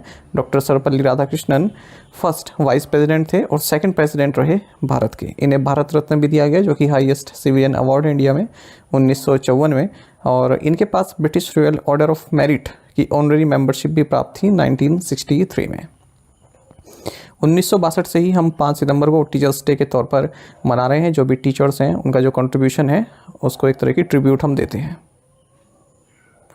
When is the International Day of Charity observed annually? अंतर्राष्ट्रीय चैरिटी दिवस प्रतिवर्ष कब मनाया जाता है? ऑप्शंस आपके सामने हैं। सही आंसर ऑप्शन डी है, 5 सितंबर। आपको जाना चाहिए इंटरनेशनल डे ऑफ चैरिटी ये हर साल 5 सितंबर को मनाया जाता है। आपको बता दें, साल 2012 में यूनाइटेड नेशन जनरल असेंबली द्वारा ये डे डिक्लेयर किया गया था, और इसका प्रपोजल दिया था हंगरी ने। तो कई बार किस कंट्री ने किसी डे का प्रपोजल दिया है ये भी पूछ लिया जाता है। तो 5 सितंबर को इसलिए चुना गया क्योंकि इस दिन जो मदर टेरेसा ऑफ कलकत्ता हैं, इनकी डेथ एनिवर्सरी होती है। नोबेल पीस प्राइज़ इन्हें प्राप्त था 1979 में।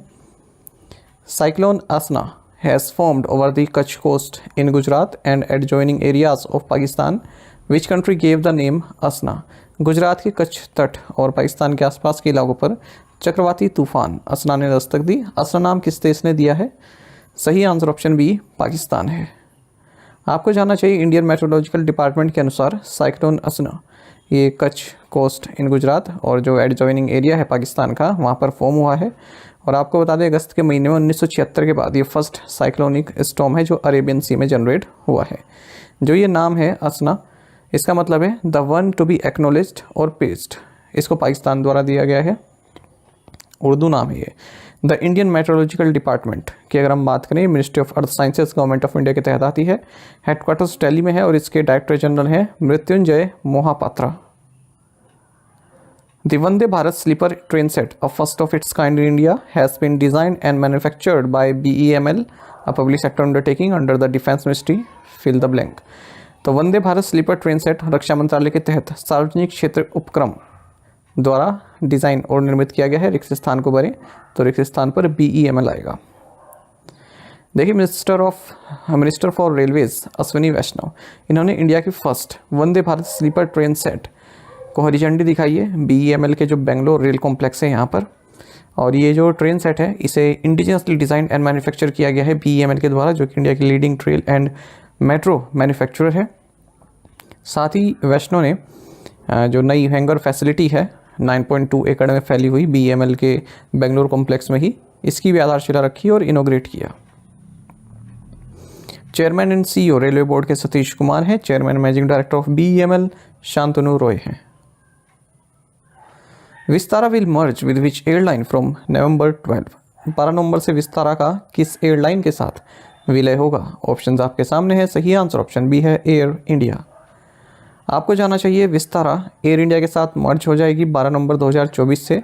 गवर्नमेंट ने सिंगापुर एयरलाइंस यानी कि SIA, इसकी जो FDI है foreign direct investment, air India में इसको अप्रूव कर दिया है और 25.1% स्टेक इसके रहने वाले हैं इस जॉइंट वेंचर में। ठीक है, 2059 करोड़ रुपए ये इन्वेस्ट करने वाली है। आपको बता दें, ये जो विस्तारा है इसकी स्थापना 2013 में की गई थी और ये एक जॉइंट वेंचर रहा Tata sons and Singapore airlines SIA के बीच में। तो अभी एयर इंडिया में मर्ज हो जाएगी। एयर इंडिया आप सभी जानते हैं टाटा की है। What is the name of air India's new wireless in flight entertainment service? Air India की नई वायरलेस इन फ्लाइट मनोरंजन सेवा का नाम क्या है? सही आंसर ऑप्शन ए है विस्टा। आपको जानना चाहिए एयर इंडिया ने अपनी नई wireless in flight entertainment service Vista को रोल आउट किया है अपने वाइड बॉडी प्लेन्स के लिए। This service let's passenger enjoy non stop entertainment right on their personal devices. तो अपनी पर्सनल डिवाइसेस पे आप नॉन स्टॉप एंटरटेनमेंट प्राप्त कर सकते हैं। और ये जो विस्टा है ब्लू बॉक्स द्वारा पावर्ड है, जो कि एक well known digital service provider है और ब्लू बॉक्स के ब्लू व्यू प्लेटफॉर्म पर रन करती है। तो यहाँ पर आप कंटेंट देख सकते हैं अपने मोबाइल से ही इसके साथ कनेक्ट करके। एयर इंडिया ने हाल ही में अराइविया के साथ भी टीम अप किया है, जो कि वर्ल्ड की top stand alone travel loyalty provider है। तो किस लिए? अपने फ्लाइंग रिटर्न्स लॉयल्टी प्रोग्राम के लिए। Where will the third world test championship WTC final be played? तीसरा विश्व टेस्ट चैंपियनशिप WTC फाइनल कहाँ खेला जाएगा? ऑप्शंस आपके सामने हैं। सही आंसर ऑप्शन ए है लॉर्ड्स। आपको जानना चाहिए जो third world test championship final है वो लॉर्ड्स में खेला जाएगा 11 से 15 जून के बीच में 2025 में। ऐसा इंटरनेशनल क्रिकेट काउंसिल ICC ने अनाउंस किया है। 16 जून को रिजर्व डे के तौर पर रखा गया है। कोई बारिश वगैरह हो जाती है या फिर और कोई खलल पड़ जाता है तो रिजर्व डे के तौर पर जून 16 रखी गई है। लॉर्ड्स लंदन में है। ये WTC फाइनल पहली बार होस्ट कर रहा है। इससे पहले 2 WTC फाइनल हो चुके हैं, एक तो साउथहैम्पटन में 2021 में, एक ओवल में 2023 में। भारत ने दोनों ही फाइनल खेले हैं इससे पहले के जो हुए हैं, और पहले में तो न्यूजीलैंड से हारा था जो इनॉग्रल WTC फाइनल था, और लास्ट ईयर ऑस्ट्रेलिया से हारा था। इस टूर्नामेंट में 27 सीरीज़ होती हैं, 69 मैचेस होते हैं लीग स्टेज में। जो टॉप 2 टीम्स होती हैं पॉइंट टेबल में वो फाइनल खेलेंगी लॉर्ड्स लंदन में। हर एक टीम 6 सीरीज़ खेलती है, 3 अपने घर में, 3 घर से बाहर, और हर सीरीज में 2 से 5 टेस्ट मैचेस हो सकते हैं। लॉर्ड्स को होम ऑफ क्रिकेट भी कहा जाता है, ये आप याद रखिएगा। What is the world banks revised growth forecast for India's economy in fiscal year 25? Fiscal year 25 में भारत की अर्थव्यवस्था के लिए विश्व बैंक का संशोधित विकास पूर्वानुमान क्या है? सही आंसर ऑप्शन सी है 7%। देखिए, वर्ल्ड बैंक ने अपनी report India development update India trade opportunities इन अ चेंजिंग ग्लोबल कॉन्टेक्स्ट, इसमें इंडिया की जो ग्रोथ फोरकास्ट है करंट फाइनेंशियल ईयर के लिए 25 के लिए, ये 7% कर दिया है। पहले 6.6% इन्होंने बताया हुआ था। वर्ल्ड बैंक के जो कंट्री डायरेक्टर है इंडिया के लिए ऑगस्टे कुआमे है, और वर्ल्ड बैंक की जो प्रोजेक्शन है अब जो इंटरनेशनल मॉनेटरी फंड है, एशियन डेवलपमेंट बैंक है, उसी के बराबर आ चुकी है। दोनों ने 7% बताया हुआ है। ठीक है, तो ये आप लोगों के लिए सही हो गया एग्ज़ाम के पॉइंट ऑफ व्यू से। और मूडीज़ रेटिंग्स की अगर हम बात करें तो इन्होंने 2024 के लिए 7.2% बताया हुआ है, पहले 6.8% बताया था। PM Narendra Modi laid the foundation stone of the 76,000 crore rupees Vadhavan port project in which state? प्रधानमंत्री नरेंद्र मोदी ने किस राज्य में 76,000 करोड़ रुपए की वाधवन बंदरगाह परियोजना की आधारशिला रखी? सही आंसर ऑप्शन सी महाराष्ट्र है। आपको जानना चाहिए प्राइम मिनिस्टर नरेंद्र मोदी ने वाधवन पोर्ट प्रोजेक्ट, जो कि महाराष्ट्र के पालघर डिस्ट्रिक्ट में आने वाला है, दाहनू टाउन के पास, इसकी आधारशिला रखी है। और ये इंडिया का लार्जेस्ट डीप वाटर पोर्ट बनने वाला है। टोटल कॉस्ट 76,220 करोड़ रुपए इस प्रोजेक्ट की होने वाली है। और जो कार्गो कैपेसिटी रहेगी इसकी 23.2 मिलियन 20 फुट इक्विवेलेंट यूनिट्स रहने वाली है। मैंने आपको पहले बताया था, जो 20 फुट इक्विवेलेंट यूनिट होती है कार्गो की कैपेसिटी को दर्शाती है, इसकी यूनिट होती है। वाधवन पोर्ट जॉइंट वेंचर है जवाहरलाल नेहरू पोर्ट अथॉरिटी और महाराष्ट्र मैरीटाइम बोर्ड के बीच में। In which Indian state was a case of vaccine derived polio recently confirmed? हाल ही में किस भारतीय राज्य में वैक्सीन व्युत्पन्न पोलियो के एक मामले की पुष्टि हुई है? ऑप्शंस आपके सामने हैं। सही आंसर ऑप्शन डी है मेघालय। आपको जानना चाहिए एक वैक्सीन डराइव्ड पोलियो का केस कंफर्म हुआ है 2 साल के बच्चे में, ट्रिकी किला मेघालय से। तो वर्ल्ड हेल्थ ऑर्गेनाइजेशन ने, आप सभी जानते हैं कि भारत को पोलियो फ्री डिक्लेयर किया था 2014 में, क्योंकि लास्ट केस जो वाइल्ड पोलियो वायरस का हमारे देश में रिपोर्ट किया गया था वो 2011 में किया गया था। एक्चुअली जो ओरल पोलियो वैक्सीन दी जाती है ना, OPV, इसमें एटेन्यूएटेड या फिर आप कह सकते हैं जो वायरस की वीक फॉर्म होती है, ठीक है, वो रहती है जो हमारी बॉडी के इम्यून सिस्टम को एक्टिवेट कर देती है। लेकिन बहुत ज़्यादा रेयर इंस्टेंसेस होते हैं जब ये वैक्सीन वायरस जो है जेनेटिकली चेंज हो जाता है उस फॉर्म में जो हमारी बॉडी को पैरालाइज कर सकती है। इसे बोलते हैं circulating vaccine derived polio virus. ठीक है, तो ये तो वैक्सीन के कारण होती है। और एक होता है वाइल्ड पोलियो वायरस, जिससे हम आज़ाद हो चुके थे 2014 में।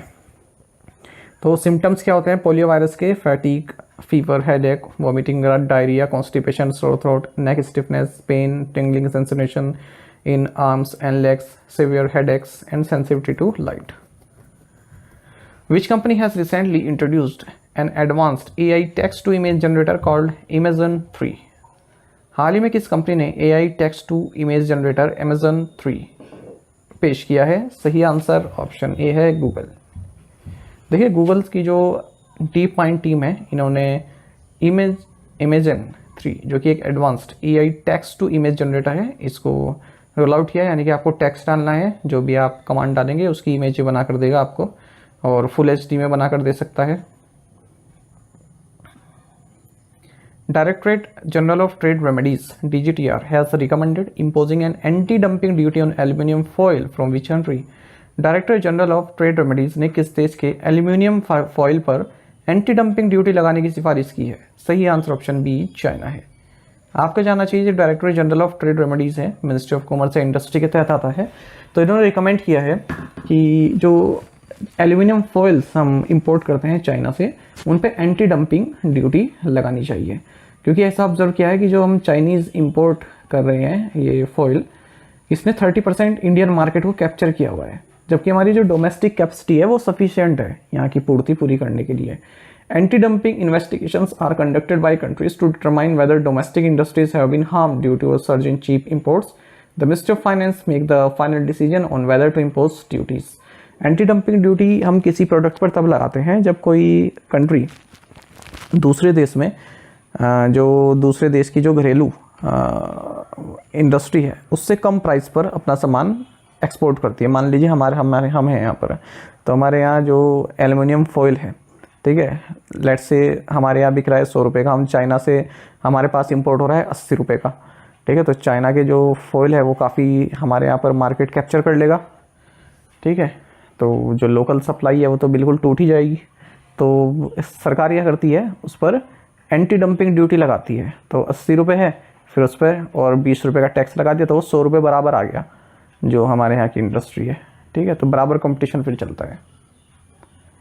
Which team won the Maharaja Trophy KSCA T20 tournament in the final at the M Chinnaswamy Stadium? M Chinnaswamy Stadium में फाइनल में किस टीम ने महाराजा ट्रॉफी KSCA T20 टूर्नामेंट जीता है? सही आंसर ऑप्शन बी है मैसूर वॉरियर्स। देखिए, मैसूर वॉरियर्स ने महाराजा ट्रॉफी KSCA T20 टूर्नामेंट जीता है। बेंगलुरु ब्लास्टर्स को हराकर फाइनल M चिन्नास्वामी स्टेडियम में खेला गया। महाराजा ट्रॉफी KSCA T20 की बात करें, एक इंडियन डोमेस्टिक 2020 क्रिकेट टूर्नामेंट है, कर्नाटका स्टेट क्रिकेट एसोसिएशन द्वारा ऑर्गेनाइज किया जाता है। 6 फ्रेंचाइज इस लीग में पार्टिसिपेट करती हैं। Which institution partner with the ministry of Panchayati Raj for the management development programme MDP? प्रबंधन विकास कार्यक्रम के लिए किस संस्था ने पंचायती राज मंत्रालय के साथ भागीदारी की है? सही आंसर ऑप्शन सी है Indian institute of management Bodhgaya. Ministry of Panchayati Raj ने Indian institute of management Bodhgaya के साथ मिलकर एक 5-day residential management development programme organise किया है बोधगया में। This programme was design for the elected representatives and functionaries of Panchayati Raj institutions including presidents and vice presidents of district panchayats, pramukh of panchayat samiti, sarpanch and various panchayat officials. Where was the armed forces festival organised recently? हाल ही में सशस्त्र बल महोत्सव कहाँ आयोजित किया गया? सही आंसर ऑप्शन सी है लखनऊ। आपको जानना चाहिए, आर्म फोर्सेस फेस्टिवल जिसमें लेटेस्ट वेपन सिस्टम और आर्मी, नेवी, एयरफोर्स के इक्विपमेंट शोकेस किए गए, ये सूर्य खेल परिसर 1 लखनऊ कैंटोनमेंट में आयोजित किया गया। चीफ मिनिस्टर योगी आदित्यनाथ ने इस इवेंट को इनोग्रेट किया है। Which state in India became the first to formalise rules for the digital issuance of summons and warrants? भारत में कौन सा राज्य डिजिटल समन और वारंट नियमों को औपचारिक रूप देने वाला देश का पहला राज्य बना? सही answer option D Madhya Pradesh है। आपको जानना चाहिए, मध्य प्रदेश फर्स्ट स्टेट बन गया है हमारे देश में जिसने जो समन्स और वारंट्स को डिजिटल इशू करने के लिए जो रूल्स हैं उनको फॉर्मलाइज किया है। तो इसके तहत अब जो इलेक्ट्रॉनिक मेथड्स हैं जैसे email, messaging apps like WhatsApp, text messages, ये जुडिशियल प्रोसेस में यूज़ किए जा सकेंगे। लेकिन जो ऐसा इंडिविजुअल है जिसे जो डिजिटल कम्युनिकेशन सर्विस से फैमिलियर नहीं है, तो उसको तो जैसे कन्वेंशनल मैनर है उसी तरह से नोटिस भेजे जाएंगे। Who won Ramon Magsaysay award 2024 for emergent leadership? उभरते नेतृत्व के लिए रेमन मैग्सेसे पुरस्कार 2024 किसने जीता? ऑप्शंस आपके सामने हैं। सही आंसर ऑप्शन ए है फरवीज़ा फरहान। याद रखिएगा इमर्जेंट लीडरशिप के लिए। देखिए आपको यहाँ पर 5 विनर दिख रहे हैं, 4 इंडिविजुअल हैं और 1 ऑर्गेनाइजेशन है। ठीक है, तो बाकी को तो मिला है रेमन मैग्सेसे अवार्ड 2024 जनरल, पर एक कैटेगरी भी आती है इमर्जेंट लीडरशिप, उसके लिए मिला है फरवीज़ा फरहान को। देखिए हाल ही में 66 रेमन मैग्सेसे अवार्ड 2024 अनाउंस किए गए हैं, तो इसमें 4 इंडिविजुअल्स और 1 ग्रुप इनको मिला है। ये सेरेमनी, अब जो अवार्ड सेरेमनी है नवंबर में होगी मनीला फिलीपींस में। तो देख लेते हैं किस किस को मिला है। कर्मा फुनसो भूटान से हैं, न्यूगेन थी एंगोक फोंग वियतनाम से हैं, फरवीज़ा फरहान इन्हें इमर्जेंट लीडरशिप के मिला है, इंडोनेशिया से हैं ये। मियाज़ाकी हायाओ ये फिल्म डायरेक्टर हैं, एनिमेटर हैं, को फाउंडर हैं स्टूडियो गिबली के, जापान से बिलोंग करते हैं। रूरल डॉक्टर्स मूवमेंट इसे थाईलैंड से है, इसे मिला है। तो ये जो तीसरा और चौथा है ना, ये महत्वपूर्ण है। चौथे इसलिए महत्वपूर्ण है, अब जो फाइनेंस मिनिस्टर निर्मला सीतारमन इन्होंने स्पेशल ट्वीट करके सराहा है कि इन्हें भी मैग्सेसे अवार्ड मिला है। ठीक है, तो ये एनिमेटर हैं, डायरेक्टर हैं जापान के। और थर्ड वाला हमारे क्वेश्चन में है कि emergent leadership. Ramon Magsaysay award की बात करें 1957 में इसकी स्टैब्लिशमेंट की गई थी। रेमन मैग्सेसे फिलीपींस के 7th प्रेसिडेंट थे, उन्हीं की याद में दिया जाता है। इसे नोबेल प्राइज ऑफ एशिया भी कहा जाता है। तो किसी ने भी पब्लिक सर्विस में वेरियस फील्ड्स में कुछ एक्स्ट्रा ऑर्डिनरी कॉन्ट्रीब्यूशन दिया हो, कोई भी इंडिविजुअल हो, ऑर्गेनाइजेशन हो, उसे अवार्ड दिया जाता है। पहले इसमें कई सारी कैटेगरीज होती थी, फिक्स कैटेगरी होती थी 6 या 7, पर उन्हें तो अब हटा दिया गया 2009 से। अब केवल इमर्जेंट लीडरशिप एक कैटेगरी इसमें बची है, जो हमने क्वेश्चन में भी देखी। तो इसमें जो विनर्स हैं ऐसा नहीं है केवल एशिया से ही लिए गए हों, कई बार ऐसे देखा गया जो एशिया के बाहर के भी लोगों को विनर बताया गया है। ठीक है, बशर्ते उन्होंने एशियन कंट्रीज़ में कुछ काम किया हो। ठीक है, जो उनका योगदान है वो एशियन कंट्रीज़ में रहा हो, भले ही वो बाहर के रहे हों। तो ये जो है मल्टीपल स्टेटमेंट क्वेश्चन आते हैं ना, उसमें पूछ लेते हैं। एमिनेंट इंडियंस जिन्हें रेमन मैग्सेसे अवार्ड मिल चुका है विनोबा भावे हैं। फर्स्ट थे मदर टेरेसा, कमला देवी चट्टोपाध्याय, सत्यजीत रे, मैस्विता देवी, और अरविंद केजरीवाल को मिला है अंशु गुप्ता, और Bezwada Wilson human rights activist रहे हैं, और Ravish Kumar journalist, doctor R Ravikannan, इन सभी को मिल चुका है। अब देखिए जो हमारे क्वेश्चन में फरवीज़ा फरहान है, आपको बताया 2024 का इमर्जेंट लीडरशिप के लिए रेमन मैग्सेसे मिला है इन्हें ल्यूसर इकोसिस्टम को प्रोटेक्ट करने के लिए। आपको बता दें फाउंडर हैं forest nature and environment of Aceh foundation HAK HAkA. Prime Minister Narendra Modi inaugurated the new chancery premises of the High Commission of India in which country? प्रधानमंत्री नरेंद्र मोदी ने किस देश में भारतीय उच्चायोग के नए चांसरी परिसर का उद्घाटन किया? ऑप्शंस आपके सामने है। सही आंसर ऑप्शन ए है ब्रुनई। आपको जानना चाहिए प्राइम मिनिस्टर नरेंद्र मोदी ने high commission of India in Brunei का नया चांसरी प्रीमाइस इनोग्रेट किया है। तो मतलब ब्रुनई में जो भारत का हाई कमीशन है उनका जो चांसरी है उसका नया प्रीमाइसेस इनोग्रेट किया है। चांसरी मतलब जहाँ पर ये हाई कमीशन स्टाफ या डिप्लोमेटिक वर्क जहाँ पर कार्य करता है या फिर जो स्टाफ होता है वो कार्य करता है उसे बोलते हैं चांसरी। साथ ही प्राइम मिनिस्टर नरेंद्र मोदी ने जो ब्रुनई की कैपिटल है बंदर शरीफ बेगवान, यहाँ पर उमर अली सैफुद्दीन मॉस्क को भी विजिट किया है। और ब्रुनई के जो सुल्तान हैं सुल्तान हाजी हसन अल बोल्किया, इनसे भी मुलाकात की है। और इन दोनों ने ही जो MOU साइन किए गए दोनों कंट्रीज़ के बीच उनको विटनेस किया, जैसे टेलीमेट्री संबंधित, ट्रैकिंग से संबंधित, टेलीकमांड स्टेशन से संबंधित। ब्रुनई दारुसलम की अगर हम बात करते हैं कैपिटल बंदर शेरी बेगवान है, करेंसी ब्रुनई डॉलर है और इसकी लोकेशन पड़ती है साउथ ईस्ट एशिया में, आइलैंड ऑफ बोर्नियो के नदर्न कोस्ट पर है ये। अच्छा, जो ये सुल्तान है ना हसन अल बोल्किया, ये वर्ल्ड के लॉन्गेस्ट रेनिंग करंट मोनार्च हैं और longest serving current head of state हैं।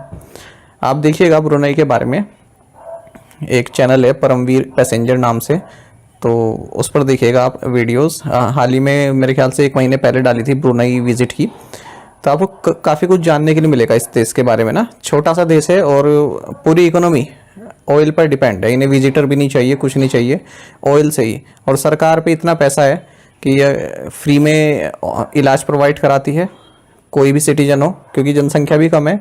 और किसी को जैसे कोई वैसी बीमारी हो जाए, कैंसर वगैरह मेजर बीमारी हो जाए, फ्री में इलाज कराती है, बाहर बेचती है अपने सिटीजन को। तभी तक तो अब तक इतना लंबा मोनार्च चल पा रहा है, वरना आपने देखा कि तख्ता पलट हो जाता है। तो सब लोग खुश हैं वहाँ पर, ऐसी दिक्कत नहीं है किसी को, क्योंकि जो यहाँ का ये सुल्तान है, रिस्ट्रिक्शंस तो है पर काफ़ी कुछ जैसे बेसिक एमिनिटीज़ जो हैं वो जनता को प्रोवाइड कराता है।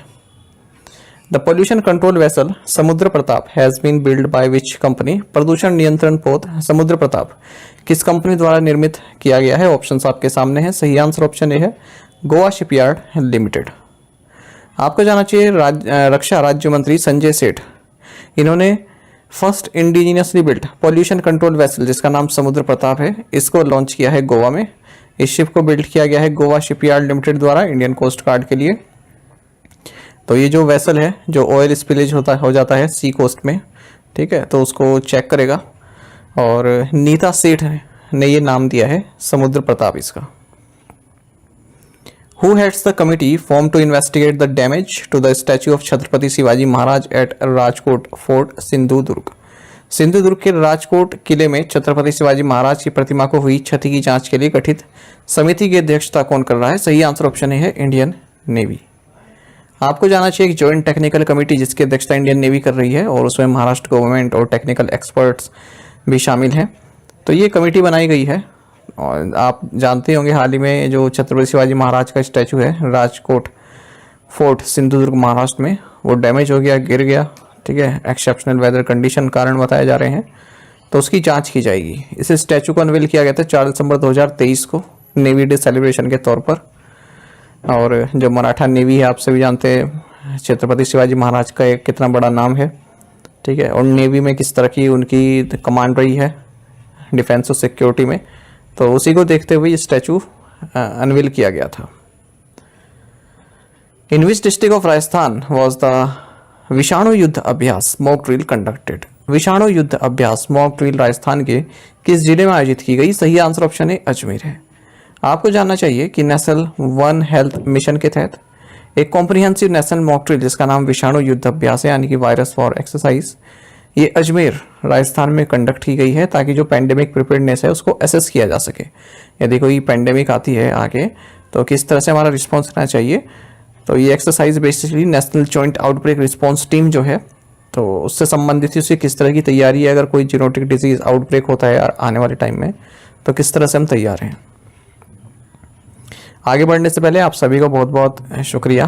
टीचर्स डे पर काफ़ी अच्छे मैसेजेस मिले हैं कमेंट बॉक्स में वीडियो के, और जिनका यहाँ पर रह गया है, ठीक है, उनको भी बहुत बहुत धन्यवाद। और मैं चाहता हूँ आप सभी लोगों का जल्द से जल्द सिलेक्शन हो जाए, चैनल से आप जुड़े रहें। कई ऐसे एस्पिरेंट्स हैं जिनका सिलेक्शन हो चुका है, और अभी भी वो लोग हमारे चैनल से जुड़े हैं, करंट अफेयर्स देखते हैं, इसलिए ताकि आगे कोई एग्ज़ाम आए तो अच्छा कर सकें, ठीक है। तो पहले के भी स्टूडेंट्स हैं, कई स्टूडेंट्स ऐसे आते हैं जो 5-5 साल बाद विजिट करते हैं अचानक से, तो उन्हें देखकर भी अच्छा लगता है।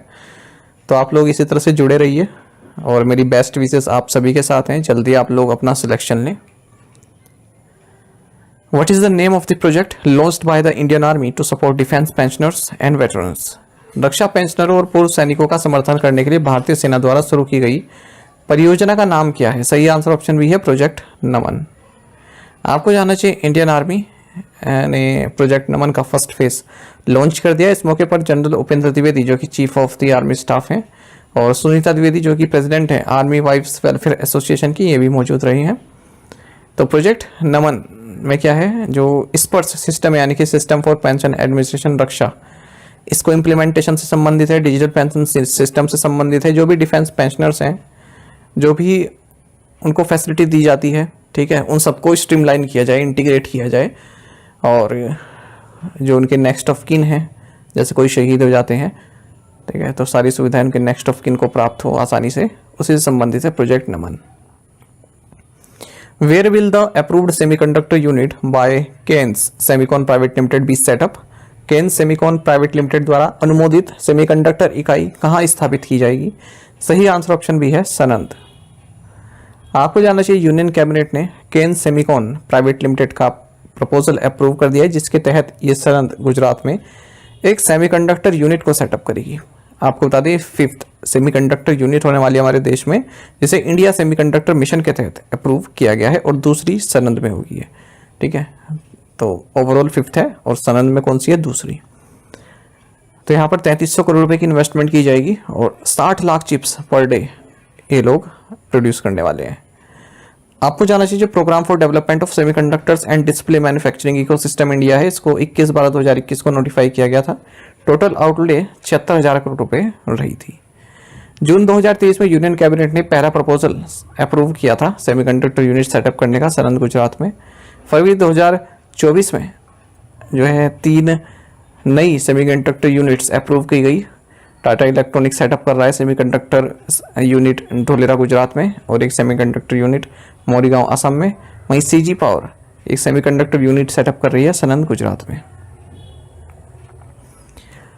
What is the total cost approved by the union cabinet for the new railway line project between Mumbai and Indore? Mumbai और इंदौर के बीच नई रेलवे लाइन परियोजना के लिए केंद्रीय मंत्रिमंडल द्वारा अनुमोदित कुल लागत कितनी है? सही आंसर ऑप्शन बी है 18,036 करोड़ रुपए। देखिए, cabinet committee on economic affairs ने 309 किलोमीटर नई रेलवे लाइन प्रोजेक्ट को अप्रूव कर दिया है। टोटल कॉस्ट 18,036 करोड़ रुपए आने वाली है। 2028-29 तक कंप्लीट होगी। ये लाइन होगी इंदौर और मनमत के बीच में। मनमत नहीं, ये मुंबई है, माफ़ कीजिएगा, गलती से आ गया यहाँ पर। इंदौर और मुंबई के बीच में होगी और डायरेक्ट कनेक्टिविटी प्रोवाइड कराएगी। एक मिनट, हाँ मनमत ही है ना, मनमत, इंदौर और मनमत के बीच में, मुंबई में आता है ना। ठीक है, और ये प्रोजेक्ट जो है 6 डिस्ट्रिक्ट कवर करता है, 2 स्टेट्स के, महाराष्ट्र और मध्य प्रदेश के। और इससे जो इंडियन रेलवेज की एग्जिस्टिंग नेटवर्क लेंथ है वो 309 किलोमीटर बढ़ जाएगी। The third batch of e-auctions under the private FM radio phase 3 policy will cover how many new cities? निजी FM रेडियो चरण 3 नीति के तहत ई नीलामी का तीसरा बैच कितने नए शहरों को कवर करेगा? सही आंसर ऑप्शन सी है 234। देखिए, जो ऐसे क्वेश्चन होते हैं रखते तो काफ़ी बोरियत हैं कि इन्हें कौन ही पूछेगा, पर एग्जाम में पूछ लेते हैं। ठीक है, इस तरह के क्वेश्चन भी आ जाते हैं। हालांकि देखने से ऐसे लगते हैं कि इस तरह के क्वेश्चन नहीं आएंगे, पर करंट अफेयर में कुछ कह नहीं सकते।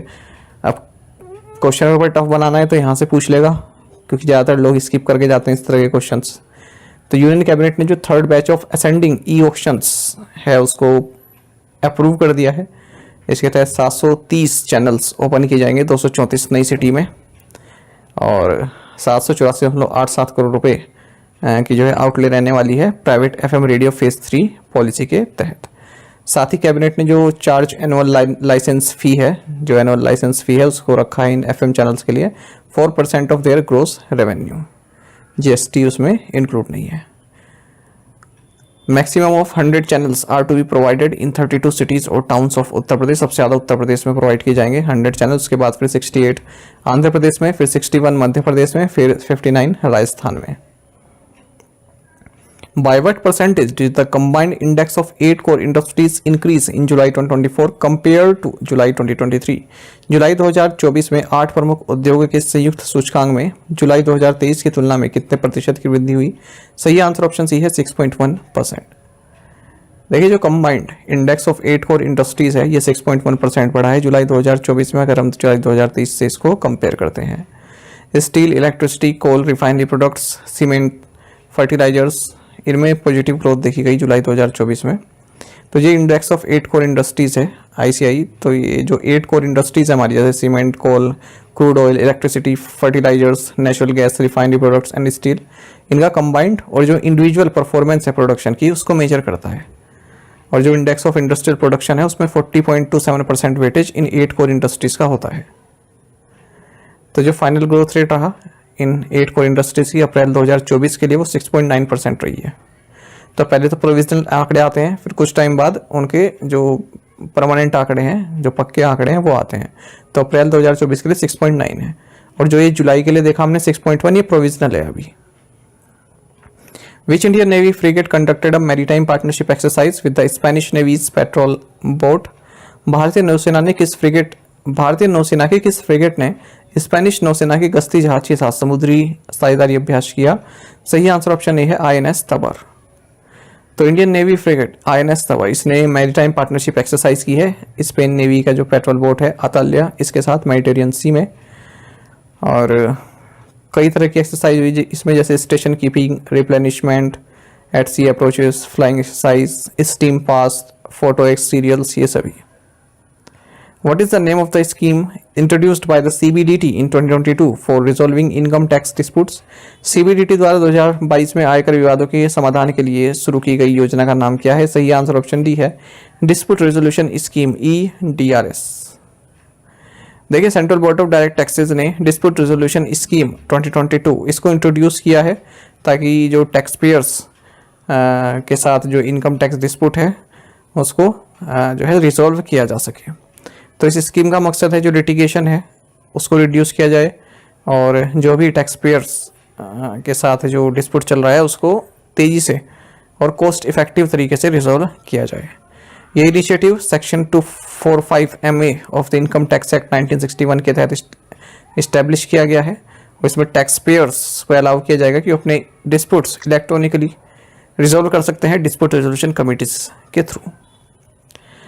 टैक्स पेयर्स जो सर्टेन कंडीशंस जो सेक्शन 245 MA में स्पेसिफाई हैं उनको पूरा करते हैं वो इस डिस्प्यूट रेजोल्यूशन के लिए अप्लाई कर सकते हैं। और इसमें वे केसेस आएंगे जिनमें डिस्प्यूटेड अमाउंट 10 लाख रुपए तक की है और टैक्स पेयर्स की इनकम उस रिलेवेंट ईयर के लिए 50 लाख से कम है। जो ये DRC इसको 18 रीजन्स में इस्टेब्लिश किया गया है और जो ये DRC है इसके पास 6 महीने का समय रहेगा जो एप्लीकेशन आती है उसको रिसीव करने के लिए। Who inaugurated national conference of district judiciary in new Delhi?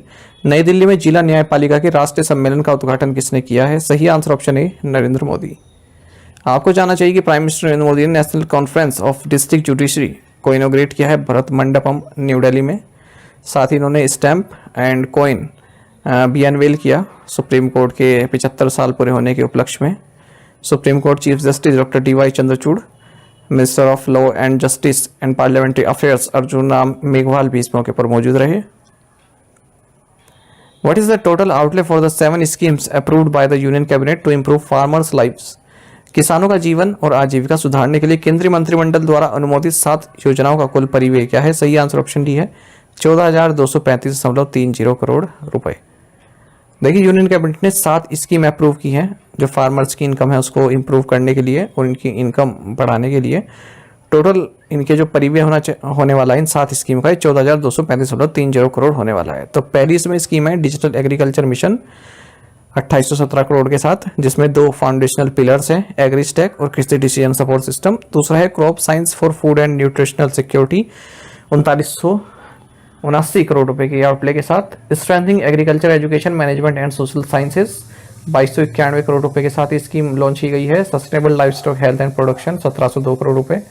Sustainable development of horticulture 1129 crore रुपए। स्ट्रेंथनिंग ऑफ कृषि विज्ञान केंद्र 1202 करोड़ रुपए। नेचुरल रिसोर्स मैनेजमेंट 1115 करोड़ रुपए के साथ लॉन्च की गई। What is the total amount of the 10 capital acquisition proposals approved by the Defense Acquisition Council? रक्षा अधिग्रहण परिषद द्वारा अनुमोदित 10 पूंजी अधिग्रहण प्रस्तावों की कुल राशि क्या है? सही आंसर ऑप्शन सी है, 1,40,716 करोड़ रुपए। देखिए, डिफेंस एक्विजिशन काउंसिल ने 10 कैपिटल एक्विजिशन प्रपोजल्स को अप्रूव कर दिया है जिनकी वैल्यू 1,40,716 करोड़ है। यानी कि जो मिलिट्री संबंधी इक्विपमेंट्स, हथियार वगैरह खरीदे जाते हैं तो उनको जो है मंजूरी दे दी है। कोई टैंक हो गया और कुछ, तो 99% इंडिजीनियस सोर्सेस से इनको बनाया गया है under by Indian and by Indian indigenously design develop and manufacture categories. तो इंडियन आर्मी की जो टैंक फ्लीट है उसको मॉडर्नाइज करने के लिए यहाँ पर फ्यूचर रेडी कॉम्बैट व्हीकल्स को प्रोक्योर किया जा रहा है। Who recently took over as the chairman of the Indian Oil Corporation? हाल ही में भारतीय तेल निगम के अध्यक्ष के रूप में किसने कार्यभार संभाला? सही आंसर ऑप्शन डी है, वी सतीश कुमार। तो V Satish Kumar Indian oil corporation के चेयरमैन बनाए गए हैं। इंडियन ऑयल कॉर्पोरेशन की बात करें तो ministry of petroleum natural gas government of India के तहत आता है और मुंबई में रजिस्टर्ड है, हेडक्वार्टर्स न्यू दिल्ली में है। What award did ONDC receive at the 27th National Conference on E-Governance? ONDC ने 27वीं राष्ट्रीय ई गवर्नेंस सम्मेलन में कौन सा पुरस्कार प्राप्त किया? सही आंसर ऑप्शन है, गोल्ड अवार्ड। देखिए, open network for digital commerce यानी कि ONDC, इसने गोल्ड अवार्ड प्राप्त किया है। Application of emerging technologies for providing citizen centric services, इस कैटेगरी में। कहाँ पर? National awards for e governance में, जो कि 27वें national conference on e governance के दौरान दिए गए। ये जो 27वां एडिशन है इस NCEG का, ये महाराष्ट्र गवर्नमेंट द्वारा मुंबई में जो है आयोजित किए गए। What is the theme for the International Day of Clean Air for Blue Skies in 2024? अंतर्राष्ट्रीय स्वच्छ वायु दिवस 2024 का थीम क्या है? ऑप्शंस आपके सामने हैं। सही आंसर ऑप्शन सी है, invest in clean air now. आपको जानना चाहिए कि international day of clean air for blue skies ये यूनाइटेड नेशंस डेजिग्नेटेड डे है। 7 सितंबर को हर साल मनाया जाता है। पहली बार 7 सितंबर 2020 को ये डे मनाया गया। आपको जानना चाहिए 2024 में इस डे का थीम रहेगा invest in clean air now. साथ ही आपको ये भी जानना चाहिए कि वर्ल्ड डुशेन अवेयरनेस डे ये भी 7 सितंबर को ही ऑब्जर्व किया जाता है।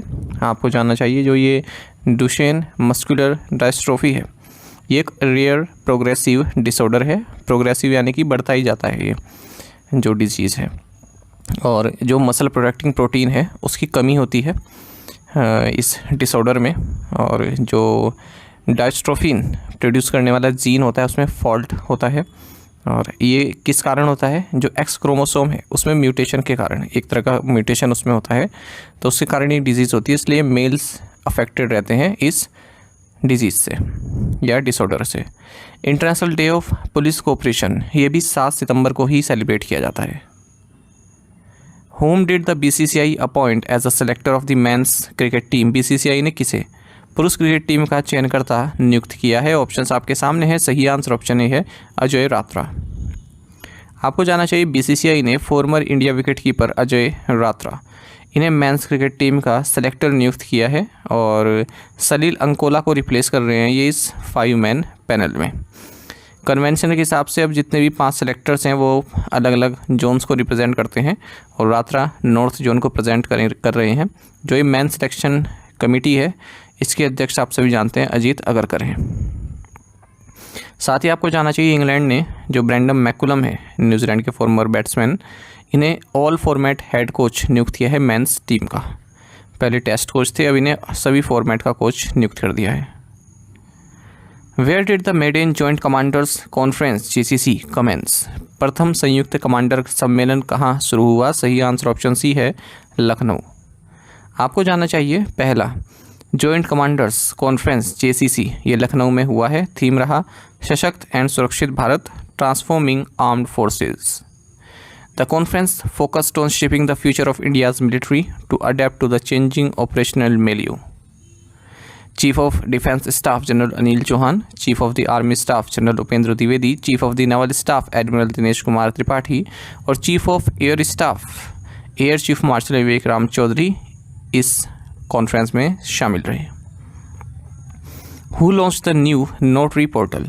नए नोटरी पोर्टल का शुभारंभ किसने किया है? सही आंसर ऑप्शन सी है, अर्जुन राम मेघवाल।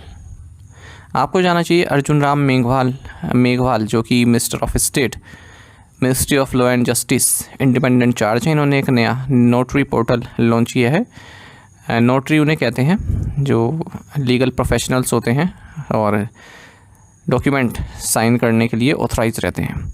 तो जो नोटरी पोर्टल है ये एक ऑनलाइन इंटरफेस प्रोवाइड करा रहा है नोटरीज और गवर्नमेंट ऑफ इंडिया के बीच में कई तरह की सर्विसेज के लिए, जैसे submission of applications for appointment as notaries, issuance and renewal of certificates of practice, change of practice area, submission of annual returns etcetera. यानी कि कोई नोटरी है वो अपॉइंटमेंट चाहता है तो गवर्नमेंट ऑफ इंडिया के इस पोर्टल पर अप्लाई कर सकता है और जान सकता है कि उसकी अपॉइंटमेंट हुई है नोटरी के तौर पर या नहीं हुई है, और अपना सर्टिफिकेट प्राप्त कर सकता है, रिन्यूएबल सर्टिफिकेट। और अगर वो अपना एरिया चेंज करना चाहता है तो वो भी चेंज कर सकता है केवल इस पोर्टल की मदद से। In exercise Varun the Indian navy is participating with which country's navy? Varun अभ्यास में भारतीय नौसेना किस देश की नौसेना के साथ भाग ले रही है? ऑप्शंस आपके सामने हैं। सही आंसर ऑप्शन बी है, फ्रेंच नेवी। आपको जाना चाहिए इंडियन नेवी का जो P-8I एयरक्राफ्ट है ये एयरबेस 125 स्ट्रेस लेट ट्यूब जो कि फ्रांस में है यहाँ पर लैंड किया है और पहली बार यूरोप ये पहुँचा है, क्योंकि 22वां एडिशन एक्सरसाइज वरुण का फ्रेंच नेवी के साथ हम कर रहे हैं। Indian and French navy bilateral number exercise जो है ये वरुण, ये 1993 में शुरू हुई थी। इसका नाम एक्चुअली वरुण दिया गया था 2001 में। Which state government has decided to stop pensions for defecting MLAs? किस राज्य सरकार ने दल बदलने वाले विधायकों की पेंशन बंद करने का निर्णय लिया है? सही आंसर ऑप्शन डी है, हिमाचल प्रदेश। आपको जानना चाहिए जो MLAs हैं हिमाचल प्रदेश में और डिफेक्ट कर रहे हैं दूसरी पार्टीज़ में, उन्हें कोई पेंशन नहीं मिलेगी। हाल ही में इसको लेकर एक बिल पास किया हिमाचल प्रदेश गवर्नमेंट ने। तो यहाँ के जो चीफ मिनिस्टर हैं सुखविंदर सिंह सुक्खू, इन्होंने ये बिल इंट्रोड्यूस किया। इसका नाम है Himachal Pradesh legislative assembly allowances and pension of members amendment bill 2024। तो कोई भी पर्सन जो डिफेक्ट करता है या दल बदलता है तो उसे पेंशन नहीं मिलेगी। ठीक है, आप सभी जानते हैं anti defection law 10th schedule of constitution में आता है। ये इवन बैंक एग्जाम में पूछा गया था 10th शेड्यूल से संबंधित एक बार, मेरे ख्याल से 2-3 साल पहले की बात है। तो इस तरह क्वेश्चन भी पूछ लेते हैं। What is the name of India's first indigenously built combat UAV? Bharat के पहले स्वदेशी निर्मित लड़ाकू UAV का नाम क्या है? सही आंसर ऑप्शन सी है, FWD-200B। Flying wedge defence and aerospace यानी कि FWDA, इसने इंडिया का first indigenously built combat unmanned aerial vehicle यानी कि UAV लॉन्च किया है, जिसका नाम है FWD-200B। तो इस तरह से इंडिया कुछ सिलेक्टेड नेशंस को ज्वाइन कर चुका है जिनके पास एडवांस्ड अनमैन्ड कॉम्बैट एयरक्राफ्ट हैं। और the bomber FWD-200B is classified as medium altitude long endurance MALE unmanned combat aerial vehicle. Who won the gold medal in the men's archery individual recurve open final at the Paris Paralympics 2024? Paris Paralympic 2024 में पुरुष तीरंदाजी व्यक्तिगत recurve open final में स्वर्ण पदक किसने जीता? सही आंसर ऑप्शन सी है, हरविंदर सिंह। आपको जानना चाहिए पेरिस पैरालंपिक्स 2024 में जो हरविंदर सिंह हैं इन्होंने गोल्ड मेडल जीता है men's archery individual recurve open final में। इस तरह से ये first and only Indian archer बन गए हैं जिन्होंने पैरालंपिक्स हो या ओलंपिक्स हो किसी में भी गोल्ड मेडल जीता है। वहीं mains club throw F51 final में धर्मवीर ने एशियन रिकॉर्ड बनाया है 34.92 मीटर्स के साथ और गोल्ड मेडल जीता। वहीं प्रणव सूरमा ने सिल्वर मेडल जीता है सेम कंपटीशन में। सचिन सर्जेराव खिलाड़ी, इन्होंने सिल्वर मेडल जीता मेंस शॉटपुट F46 कैटेगरी में। इंडिया के जूडोका कपिल परमार ने ब्रॉन्ज मेडल जीता है para judo men's 60 kg J1 category में और ये फर्स्ट मेडल है हमारा इस इवेंट में पैरालंपिक्स में। नित्य श्री सिवन, इन्होंने ब्रॉन्ज मेडल जीता है पेरिस पैरालंपिक्स में women singles badminton SH6 event में। वहीं दीप्ति जीवन जी, इन्होंने ब्रॉन्ज मेडल जीता है विमेंस 400 मीटर इवेंट में। शरद कुमार और मरियप्पन थंगावेलू, इन्होंने सिल्वर और ब्रॉन्ज मेडल जीता है respectively men's high jump T63 class में। अजीत सिंह और सुंदर सिंह गुर्जर, इन्होंने men's javelin throw F46 event में मेडल जीते हैं। अजीत सिंह ने सिल्वर, वहीं सुंदर सिंह ने ब्रॉन्ज मेडल जीता। The Indian navy signed an agreement with the navy of which country to enhance submarine rescue support cooperation? भारतीय नौसेना और किस देश की नौसेना ने पनडुब्बी बचाव सहायता सहयोग को बढ़ाने के लिए समझौता किया है? सही answer option C, South Africa. आपको जानना चाहिए इंडियन नेवी और साउथ अफ्रीकन नेवी इन्होंने एक इम्प्लीमेंटिंग एग्रीमेंट साइन किया है जिसके तहत साउथ अफ्रीकन नेवी की जो सबमरीन क्रू है उसकी सेफ्टी की जिम्मेदारी भारत पर रहेगी यदि कोई डिस्ट्रेस या फिर एक्सीडेंट हो जाता है। तो इस एग्रीमेंट के तहत इंडियन नेवी अपनी असिस्टेंस प्रोवाइड कराएगी डीप सबमर्जेंस रेस्क्यू व्हीकल को डिप्लॉय करके कभी भी ज़रूरत पड़े साउथ अफ्रीकन नेवी को। What was the bank credit growth rate in June 2024? जून 2024 में बैंक क्रेडिट ग्रोथ दर क्या थी? सही आंसर ऑप्शन बी है 15%। देखिए महत्वपूर्ण क्वेश्चन है, ठीक है, और ये अभी सितंबर का क्वेश्चन है और RBI ने अपना पब्लिकेशन एक जारी किया है, उसमें ये सब आंकड़े दिए हैं तो आने वाले एग्जाम्स के लिए महत्वपूर्ण है। देखिए रिजर्व बैंक ऑफ इंडिया ने अपना एक पब्लिकेशन जारी किया है जिसका टाइटल है quarterly basic statistical returns BSR1 outstanding credit of scheduled commercial bank June 2024। ये 2024 है, तो इसके देख लेते हैं क्या क्या इन्होंने बताया है। तो बैंक क्रेडिट ग्रोथ है यानी कि लोन देने की जो ग्रोथ है वो स्लो हुई है, 15% पहुँच गई है जून 2024 में, बल्कि पिछले साल ये 15.6 थी। जो प्राइवेट कॉर्पोरेट सेक्टर का जो शेयर है टोटल बैंक क्रेडिट में वो बढ़ा है 26.4%, पहले 25.7% था। Individuals in the house hold sector, ये टोटल क्रेडिट का कितना है इनका शेयर, 46.4%। फीमेल इंडिविजुअल्स का कितना है 10.9%। मतलब टोटल लोन में जो इंडिविजुअल्स हैं हाउस होल्ड सेक्टर में उनका 46.5% है। फीमेल इंडिविजुअल्स का 10.9% शेयर है जो टोटल लोन वगैरह दिया जाता है बैंकों द्वारा। Bank borrowings by public sector, जो पब्लिक सेक्टर एंटिटीज़ हैं वो बैंक से जो बोरो करती हैं तो उसमें जो ग्रोथ है वो डिक्लाइन देखने को मिली है, 13.5% रही है जून 2024 में। जो पब्लिक सेक्टर बैंक्स का जो शेयर है टोटल क्रेडिट में ये भी डिक्लाइन हुआ है, 53.1% रहा है जून 2024 में। वेटेड एवरेज लैंडिंग रेट ये इंक्रीज़ हुआ है, 10.23% हुआ है जून 2024 में। वहीं आरबीआई ने एक और रिपोर्ट रिलीज़ की, इसका नाम है deposits with scheduled commercial banks June 2024। इसमें कहा गया है कि जो बैंक डिपॉजिट ग्रोथ है, अब डिपॉजिट की बात हो रही है, पहले तो क्रेडिट की बात हो रही है कितना लोन दिया, अब डिपॉजिट की जो डिपॉजिट आता है। तो बैंक डिपॉजिट ये 11.7% रहा है जून 2024 में, बल्कि एक क्वार्टर पहले ये 13.1% था। जो शेयर ऑफ डिपॉजिट है इसमें 7% एंड अबोव इंटरेस्ट जिसमें दिया जाता है, ठीक है, वो वाली कैटेगरी 66.9% तक जो है बढ़ चुकी है जून 2024 में।